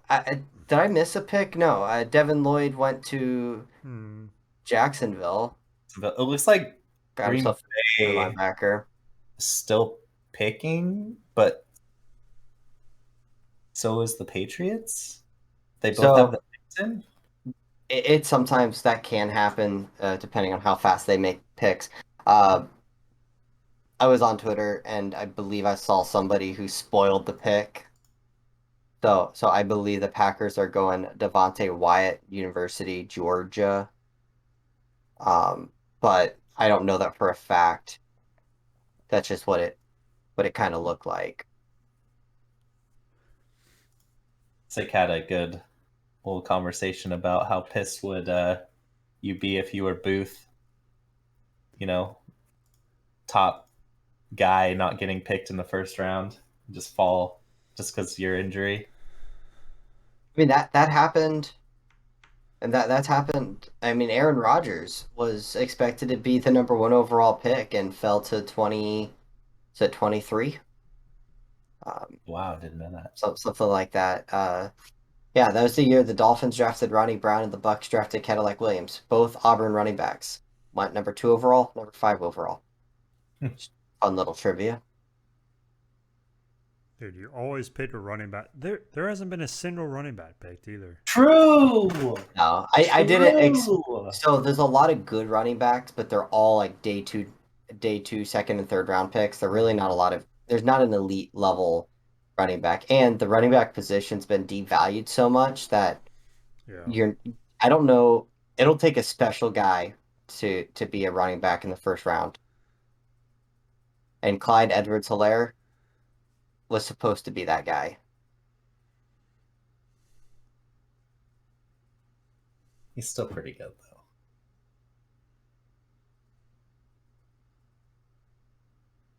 Edwards-Helaire? Yeah. Ask Chiefs fans what they think of him. Keep in mind, they drafted him over Jonathan Taylor. They drafted him Would I over. take him over Jonathan Taylor? No, I wouldn't. They drafted him over the running back for Baltimore Ravens, who tore his ACL, the one that you drafted in the second round last year. Don't remind me. I still won. Yeah, I saw that salt. I could throw salt through the screen at you. Although it was me and Sick. Kind of no hard feelings, Sick. At least Finn didn't win. That's all I'm saying. At least Finn didn't win. Didn't Natasha come in second? Yeah, but I needed Sick to lose for me to make the playoffs. Oh, that's right. That's right. That's right. That's right. I still blame Finn because he told me like 3 weeks in advance that he had done the math, and no matter what, I couldn't miss the playoffs. You pretty much couldn't. I was wrong. My math skills aren't as good as what they used to be. They're on par as G-Man's reading skills. There you go. The Packers select defensive tackle Devontae Wyatt, Georgia, the third defensive end or defensive lineman drafted by University of Georgia.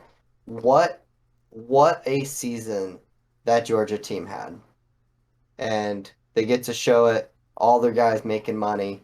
You gotta love it. 6'2", 304 pounds. Gotta love it. That's all I'm gonna say. Gotta love it. And once again, the Green Bay Packers continue the trend of saying, "Hey, Aaron Rodgers, we love you. We're gonna draft a quarterback, defensive players, and no receivers for you." Oh, but we will trade Devontae Adams. Oh, Didn't they man. pick up somebody? Yeah, they drafted or picked up Sammy Watkins. Woo. That's a needle mover. That's true. Yeah, and then Aaron Rodgers on Twitter was really excited for him to come aboard. Of course he was. I was like, They might as well just throw whatever money they have left at Odell Beckham. right. Or OBJ. God. I don't feel like his personality would mix with Rodgers. At this point, I don't think personality matters. They need players. Soon they're going to be Debo over there. I think Buck. They don't have they don't have the money for it. That's why they traded Adams. If I was Debo, I'd be like, I don't care. I'll go play for the Packers versus some other team. Right. Why not get behind that caliber of quarterback? I can get 30 million reasons why. Well, yeah, but here's the thing, though. Would you rather get a ring? Would you rather play for the Jets and get like a six-win season? Ask me after I get paid my $30 million. Like I don't know. I don't care who you are. Yeah, you could get paid $30 million, but if you're on a team that gets 2 to 3 wins a year, I mean, listen, like it kind of. Ask these. It's easy as a fan to say that when you're given an opportunity, $30 million or $10 million to play for a contender. Usually, it's the older vets that take the cut.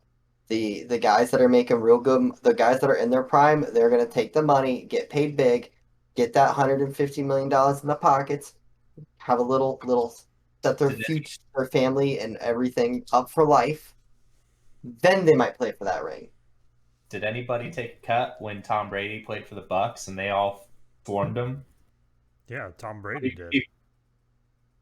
I mean, Brady took cuts. The guys restructured contracts. A couple took cuts, but most will just restructure and they put a bunch of money forward. Yeah, I think Evans did that. Basically, what's going to happen is 1 year, but the Bucks are going to have to field a not as good team because they got to pay all this money that they're putting into this year. But the Saints are doing the same thing. I mean, eventually the Saints are going to field like an XFL team because all the salary is going to fall. An XFL team. Yo, I'm not even joking. Are we ready for XFL, guys? Yeah, are we ready? We're going to change our whole podcast format to that. Listen, it's an untapped market. XFL content. Bro, we need to just study the game like no other. You want a Manscaped sponsor? XFL. It's in the game. Wait a second. No. That's the wrong whatever company. So 2 points on that before I jump into the Tom Brady restructure thing. I was looking at Rappaport's Twitter, and his tweet was the Packers make a pick at number 28, and it's a non-wide receiver. Oh, yeah. Uh, but anyways, I was reading something interesting about Brady. Just he's always been underpaid for what he is, who he is, and what he's done. And so it begged an interesting question because he has won so many Super Bowls, but he did. I think it's like what 20 million a year or something is his contract. Um, and so it begs the question: is because he keeps his salary so low, does that mean he stays on better teams and he wins more Super Bowls and more games? Do you think that's why he keeps it low? Well, if it was super high, look at the guys that went with him, right? We Exactly. Fournette, AJ Brown, or not AJ Brown. Sorry, Antonio Brown. Yeah, Hmm. and I'm missing Gronk. That's what I'm saying. Yeah, You can't put a team like that together if you're paying Brady 120 million. So there's one of the things that Drew Brees used to say is Drew Brees actually, and he's talked about this before, but he always took a max contract, and the reason for that is what happens is teams look at other players and they point to a player and go, if this guy is making that, then you're going to make this. Mm-hmm. And so if Drew Brees being a one of the top three receivers, then Quarterback. yes, sorry, quarterback, then you look at it as you're a top five guy or a top 10 guy and you want to make the same amount of money, they're going to go, no, he's making this. So he always took a max contract because he wanted to consistently elevate that cap. And there was talk about some players actually disliking Brady because he kept the market down a little bit because people would compare him to him Mm-hmm. and say, "Well, you're not a Brady, and Brady's making 20 million." Well, it's like, well, yeah, but Brady also is married to a model that makes more money than any quarterback put together with their entire contract savings. You can't compare. true. The other part of that is the Patriots had a dynasty, and they had built a way that allowed them to basically grab these veterans and say, look, we will rebuild your career, take a 1 year cheaper deal with us. And then they would rebuild their career and send them off to make a lot of money and die in another city. And that's what they consistently did. And yeah, it helps having Brady take a lower contract, but also they wasted a lot of draft capital and stuff. And Belichick, the drafter, is not Belichick, the coach. And so they were able to survive by veterans buying into the process and this the dynasty that they built. Brady having less money helps, but I don't think it was the end result of it. Um, let's go ahead. We've got now two picks that have kind of happened here while we've been talking. Kind of catch up. Whatever. Can't speak. So the New England Patriots traded Shaq Mason to the Buccaneers for like a fifth round pick or something, and they now drafted Cole Strange, a guard, to replace Shaq Mason. Kind of a weird trade. Don't understand it. Um, but hey, they got themselves a guard. Uh, a lot of people are questioning that pick. I saw a couple people. Pete Prisco said that they got younger, they got cheaper, but it fills a need. But it was a little high for them. But it is what it is. We'll see how it pans out. Seems like a typical Belichick move. Not a great draft. Again, remember Belichick the GM, not as good as Belichick the coach. So The so is that you said to the Buccaneers? They traded Shaq Mason to the Buccaneers. So that's interesting. I mean, that's someone that Brady's played with before then. He has played with him before, and he's an All-Pro guard. People were joking, try to make that trade in Madden because even Madden rejects that trade. Yeah, Bucks got a very good guard for very little. The Kansas City Chiefs with pick number 30 drafted George Karlaftis edge rusher, Purdue. There's that edge rusher I was telling you that they need. Kansas City's going to help bolster that defense. They now have themselves a really good defensive end. I don't know much about him. That's what I got. He's 6'4", 266 from Purdue. Benny filled you in on everything that I didn't.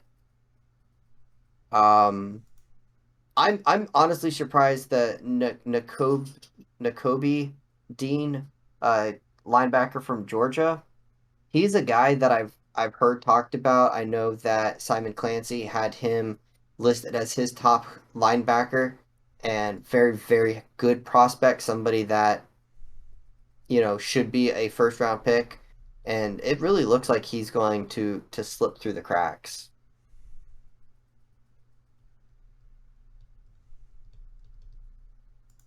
Fall into that day 2 pick.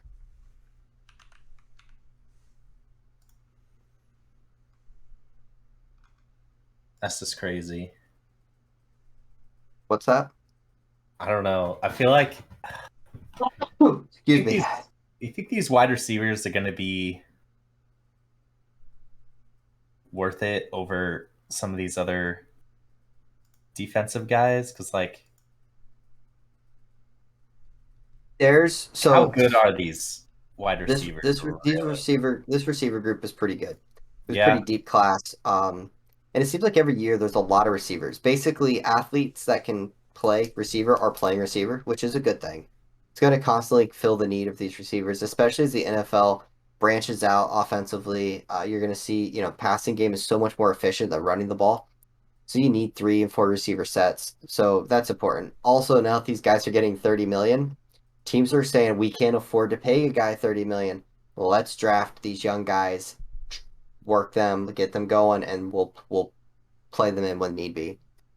One of the things I actually just read from Twitter was they were kind of discussing the wide receiver room, that when one guy goes down, you weaken multiple spots. Because what happens is if your number 1 goes down, your number 2 becomes your number 1, and your number 4 becomes your number 2. Because your number 3 is typically a designed slot guy. He can't go to the outside. Very few teams have a guy that plays the slot that can go outside.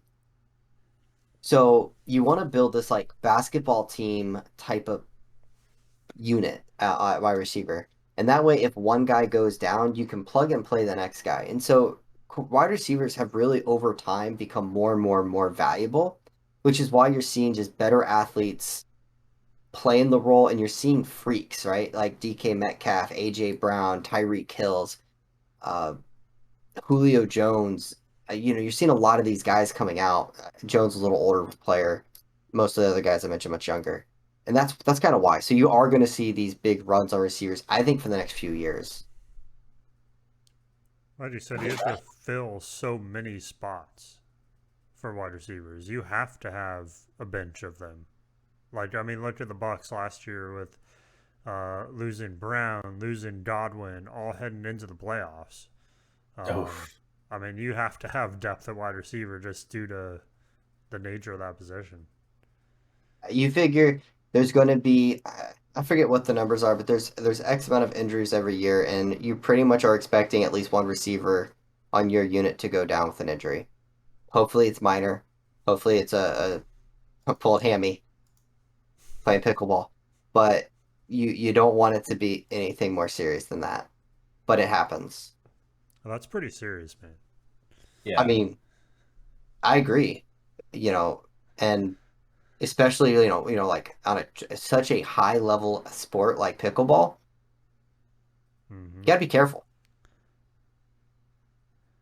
By the way, just so everybody here knows, I'm actually battling a very serious pulled hammy of an injury. You guys are fortunate that I made it here to be part of this podcast. And right before draft day, your prospects just tanked after Dead. that, man. I would have fallen from probably a top 3 pick to definitely a top 6 pick. I wouldn't have fallen that far. Right there with Booth, just getting skipped. I feel like. Do you think one of these last 2 teams picks Booth? Honestly, it's really hard to say. Well, you've got Cincinnati. They need They need Both, help at corner. yeah, both Yeah, Cincinnati and Minnesota have cornerback as their top need. actually, it's kind of funny. Not just do they both have corner as their top need, but they both need offensive linemen. They both basically have the same exact needs, except the Vikings need a quarterback. I don't believe in Kirk Cousins. That's what I'm Boot to getting the at. Vikings. Boot to the Vikings. That's my pick of the night. Not as good as Kenny Pickett to Yeah, I Pittsburgh. mean, no, that was That was I'm you pretty couldn't sure you all couldn't over Twitter from like 3 weeks ago. you couldn't miss. Yeah. I mean, can we talk about the Miami Dolphins draft so far? They got Tyreek Hill. Yeah, shut it. G-Man. Your excitement, you got to have it live, okay? Yeah, Shut it. I I can did. still see that grin on your face. I did. Will, if you're still here, man, when you see him, can you just give him a nice little smack and smack that grin off his face? Can't. You couldn't unsmack. You couldn't. I don't know what to say. I'm still like up here. I'm just I envisioning forgot this is about it for a second. I forgot about it for a second, and then you brought it back up, and now I'm just like, heck yeah. Bengals take a secondary player, Uh, Daxton Hill, safety from Michigan. Stick, you want to tell us all about Daxton Hill? me He's like, Let me control F for absolutely. you. Bro, seriously, my control F's not working. Sounds like there's a lot not working over there. Shh. You're right. that whole wall is not working. I see a lack of Tyreek Hill gear back there. The only good player on your team. Have you seen Jalen Waddle play? Uh, Have you Devontae seen Smith. Have you seen Chase Jalen Edmonds play? He's okay. Have you Good seen for Xavier Howard play? that. I wouldn't draft him. Have you seen Javon Holland play? I wouldn't draft him. Do you know who those guys are? No. One of the best corners in the league, one of the young safeties in the league. You know. Yeah, that's cool. Well, your quarterback didn't do anything last year, so it's fine. Dude, what would you have done, Finn? If he did, you would have made the playoffs. So I was saying. What would you have done if all the postseason rumors happened and your Dolphins were walking into 2022? Peyton as the coach, Brady as the quarterback, and for some reason, somehow they got Hill as a wide receiver still. Can I tell you what I would do? Take away the fact you don't like Brady. I'm not playing that angle. Take away that fact. What would you do walking into that season with those three guys added to your team? Taking away what I feel about Brady. Yeah. I mean, you'd have to feel confident and pretty good about yourself because 2 of the 3 are superstars and the other one's Brady. I would go on FanDuel right then and there. Before they change the spread. Right. I would get my $1 pick in to get that $500 bonus, and then set. Dude, we should do know. that. We should do that this year. Take $10 and go put it on who we think's going to win the Super Bowl. Heck yeah. The Dolphins. I can't though. I tried FanDuel and it doesn't work. My team doesn't do, or my state doesn't do the. I know. I mean, I'd hate to say something on the internet that's there forever, but like, if somebody's in a state where you are legally allowed to do that, and a bet got made in your name or in your honor of it, I mean, that's something that potentially, theoretically, allegedly could happen. And then I put my $10 on the Lions and I get $1 million, and then I have to split it with you. No thanks. I didn't. Whoa. I did not say myself. I have to split it with you as in somebody who would potentially take the bet, but not gonna. Allegedly, Allegedly. if something like that were You were happening. allegedly going to take a bet. All right, and the pick is in. The Minnesota Vikings with the last pick Booth. of the first round have Booth. selected. Booth. Have selected. I don't see it yet. I don't see it yet either. Premature Finn. Yeah. Sorry. Wow, this draft went pretty fast, though, to be honest. 3.5 hours. That's not bad. Can you imagine? It's 20-minute. I thought for sure we were gonna have like all this downtime to be able to talk about like all these moves, you know, like how the Bills were able to get Von Miller and like we're gonna be able to go in depth and talk. No, we barely could talk about the receivers and the quarterbacks. Yeah. But I hope everybody had a good time. Oh, dude. Hope you guys had a good time. Oh, dude, AJ Brown, dude. It was a lot of fun. I know G-Man. G-Man could have been had the worst time up until that, and then he's like, "Yeah, this is the greatest podcast ever, man." I listen. I was skeptical. Like I told you, I was like, I don't like this pick, but I don't hate it. I was like, I'm somewhere in between. Then all of a sudden, I'm like, oh! I saw a blockbuster trade alert, Eagles, and I'm like, oh, hope my mic didn't cut out and I didn't mess everybody up there. Oh man, yeah, no, it was. That's good. That's good. Now you can announce. All right, and with the 32nd pick, the last pick of the first round, the Minnesota Vikings apparently did not select G-Man's boy, but instead picked Georgia safety Lewis. Pick up Booth. Kid. But we don't know anything about Booth. I don't care. You just know because he's the number one rated on our draft board. Yeah. He fell and I feel bad, okay? He fell and I feel bad. And with that, final pick, the NFL draft of round 1 is over. That's another Georgia defender. Oh, how many is that? Was that the 3 linemen? The safety, that's 4. More than Did a they get handful. 1, 2, 3? They got first overall as well. 4, 5 picks in the first round. Not bad. Not bad. Yeah, that's pretty good. I think the over-under was 4.5 of Georgia players in the first round.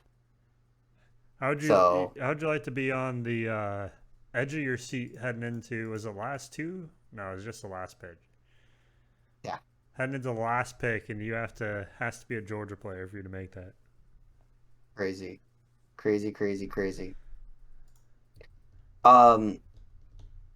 Well, I mean, we can't just end here, so with just boom, done. So I'm gonna ask G-Man and I'm gonna ask the Sick a couple questions. You guys can ask me anything. We don't have our closing thought necessarily, but anything. No. G-Man, we kind of discussed this. Me and Sick did. I'm gonna ask you this off season. Kind of what would be one word you would describe this off season that we just experienced?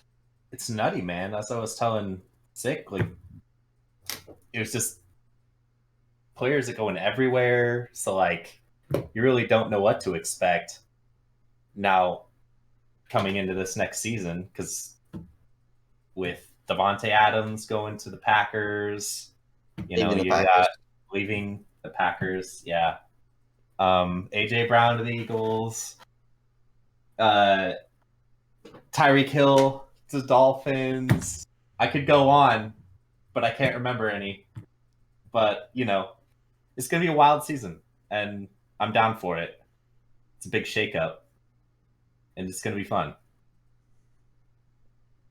I agree. I think this season's gonna be fun. I'm very interested to see how everything plays out. Sick. You got to see this draft unfold. I believe we set a record in most trades in the first round since they have gone the 3-day format. What did you think of this draft? I mean, I know that we are far from draft experts, but what did you kind of take away from this draft? Kind of whatever you want to feel like talking about draft. Yeah. I mean, I was kind of expecting a little bit more offensive weapons to be seen. I mean, I think that's kind of the mentality going into the draft is you're going to get the people that make the splash on the first day, right? So it's kind of interesting to me to see a lot of the players going were kind of the bitter defensive guys, the bitter offensive guys, bolstering up most of the teams to, like you said, either prep for this year and get a little bit more protection, or prep for the next couple of years and have that quarterback and the next draft or whatever it may be. So I'd say that's the biggest thing is I knew the Buccaneers were looking at some of those positions heading into the draft, but man, everyone was looking for those positions. And I don't know if there are many guards left that are kind of top tier. So yeah, I think that's the biggest thing. My biggest takeaway is the big guys kind of won the day, is what it seems like. J-Man, you got to see the big trade happen. Obviously, that's probably your biggest takeaway from the draft. Outside of that, any surprising moves or big takeaways from the draft that you saw? Uh, you know, there was none that really surprised me, admittedly, because I'm not familiar with college players. But I'll have to shoot it back to my Eagles, not picking up that safety. I mean, I did tell you Fletcher Cox was leaving, but at the same time, it's like we really needed a safety, and you probably could have got um, that position later in the draft. Fair enough. I'll say the biggest takeaway that I had, or not takeaway, but like kind of the biggest surprise I saw was the Packers not taking a receiver. I Mm-hmm. thought for sure they were going to get a receiver. You got to replace Devontae Adams. You got to replace MVS, and they didn't. Sammy Watkins is not your answer. Seeing a player get traded on draft day like that for the Ravens, and then of course the Eagles, that's always a surprise. You think about all the medicals that goes into things and getting contracts in place, and usually you don't see those type of trades occur. But it was neat seeing it. Especially, it really was kind of cool seeing your reaction live. Um, the mini freak out as was surprising. I thought something happened with the draft, and then boom, no, it was bigger than that. Bigger than So that was a lot of fun. I guess I mean I'm gonna kick it over to Sick here because I know we need to wrap things up. We've been a 3 hours and 45 minute podcast talking sports here. So Sick, kind of your final thoughts or anything that you would like to say, ask me. I'm gonna kind of kick it over to you for the last little bit. Mm-hmm. Um, so I guess I'll leave it with what I think my pick's gonna be for, since we're going first in round two. So assuming we don't trade back, I I kind of feel like maybe a running back. We have Fournette, but we don't have anyone else right now, and the guards have been dried up a little bit. Cornerbacks are starting to dry up. Maybe we take a cornerback. But I think, I don't know. That'd be interesting to take a running back. First pick, day two. That's we still get the top pick of the draft. No one's picked one up yet. So yeah, I'll be interested to see what the team does with the time away and what we come back with strong tomorrow. yeah, I kind of think you're right on So that. That makes a yeah, lot of sense. all right. Well, G-Man, I'm gonna throw it to you here. Final thoughts is kind of what your takeaway. Anything you would like to say or ask me? Um, no. Good. I was kind of looking at the where the Dolphins. I just couldn't get it fast enough. Like I don't know where the Dolphins are going to draft next. So 102nd. oh, It's okay. it's a long ways So away. it's not doesn't matter. That's so far down there. Like I would ask you who you think they're going to pick up, but that's so far down there that you can pick up anybody. It seems so far, so away. But here's the thing: it's so fast because Tyreek Hill. Yeah. Do you really? How long was that contract? 3 years. 3 years. I think so. I think he's going to turn the Dolphins' chances around, win you a Super Bowl. If Tua develops into the player that I believe he can be, and I believe he will be, then this team is a Super Bowl contender. If How he long? does not develop to the way that I think he can be and will be, he will be gone next year. So you're giving him a year. It's kind of what I'm giving Hurts. I mean, like you got AJ Brown. If you can't, like I'm sure you're in the same boat. If you can't do it with AJ Brown, like if Tua can't do it with Tyreek Hill,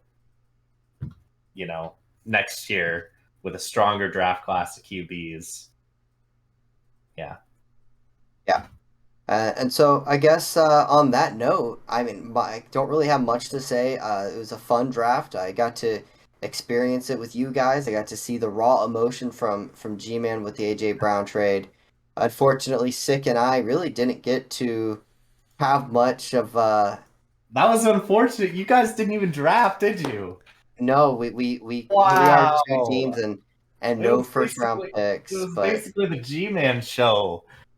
but it was still fun to hang out with you guys, fun to just talk sports. I hope somebody learns maybe something. And again, if you guys are interested in the draft guide that we referenced hundreds of times, it was at SICLANCY. That is Simon Clancy. He wrote a 123 page, 135,000 word draft guide. It's incredible. It's $7. I'm not a friend of his. He does not know who I am, but he is somebody that I look to get a lot of my information from. He's a great follow on Twitter. His draft guide is excellent if you're interested in learning more about your prospects, players, etc. With that said, I think it is time to say goodbye. Thank you everybody for hanging out.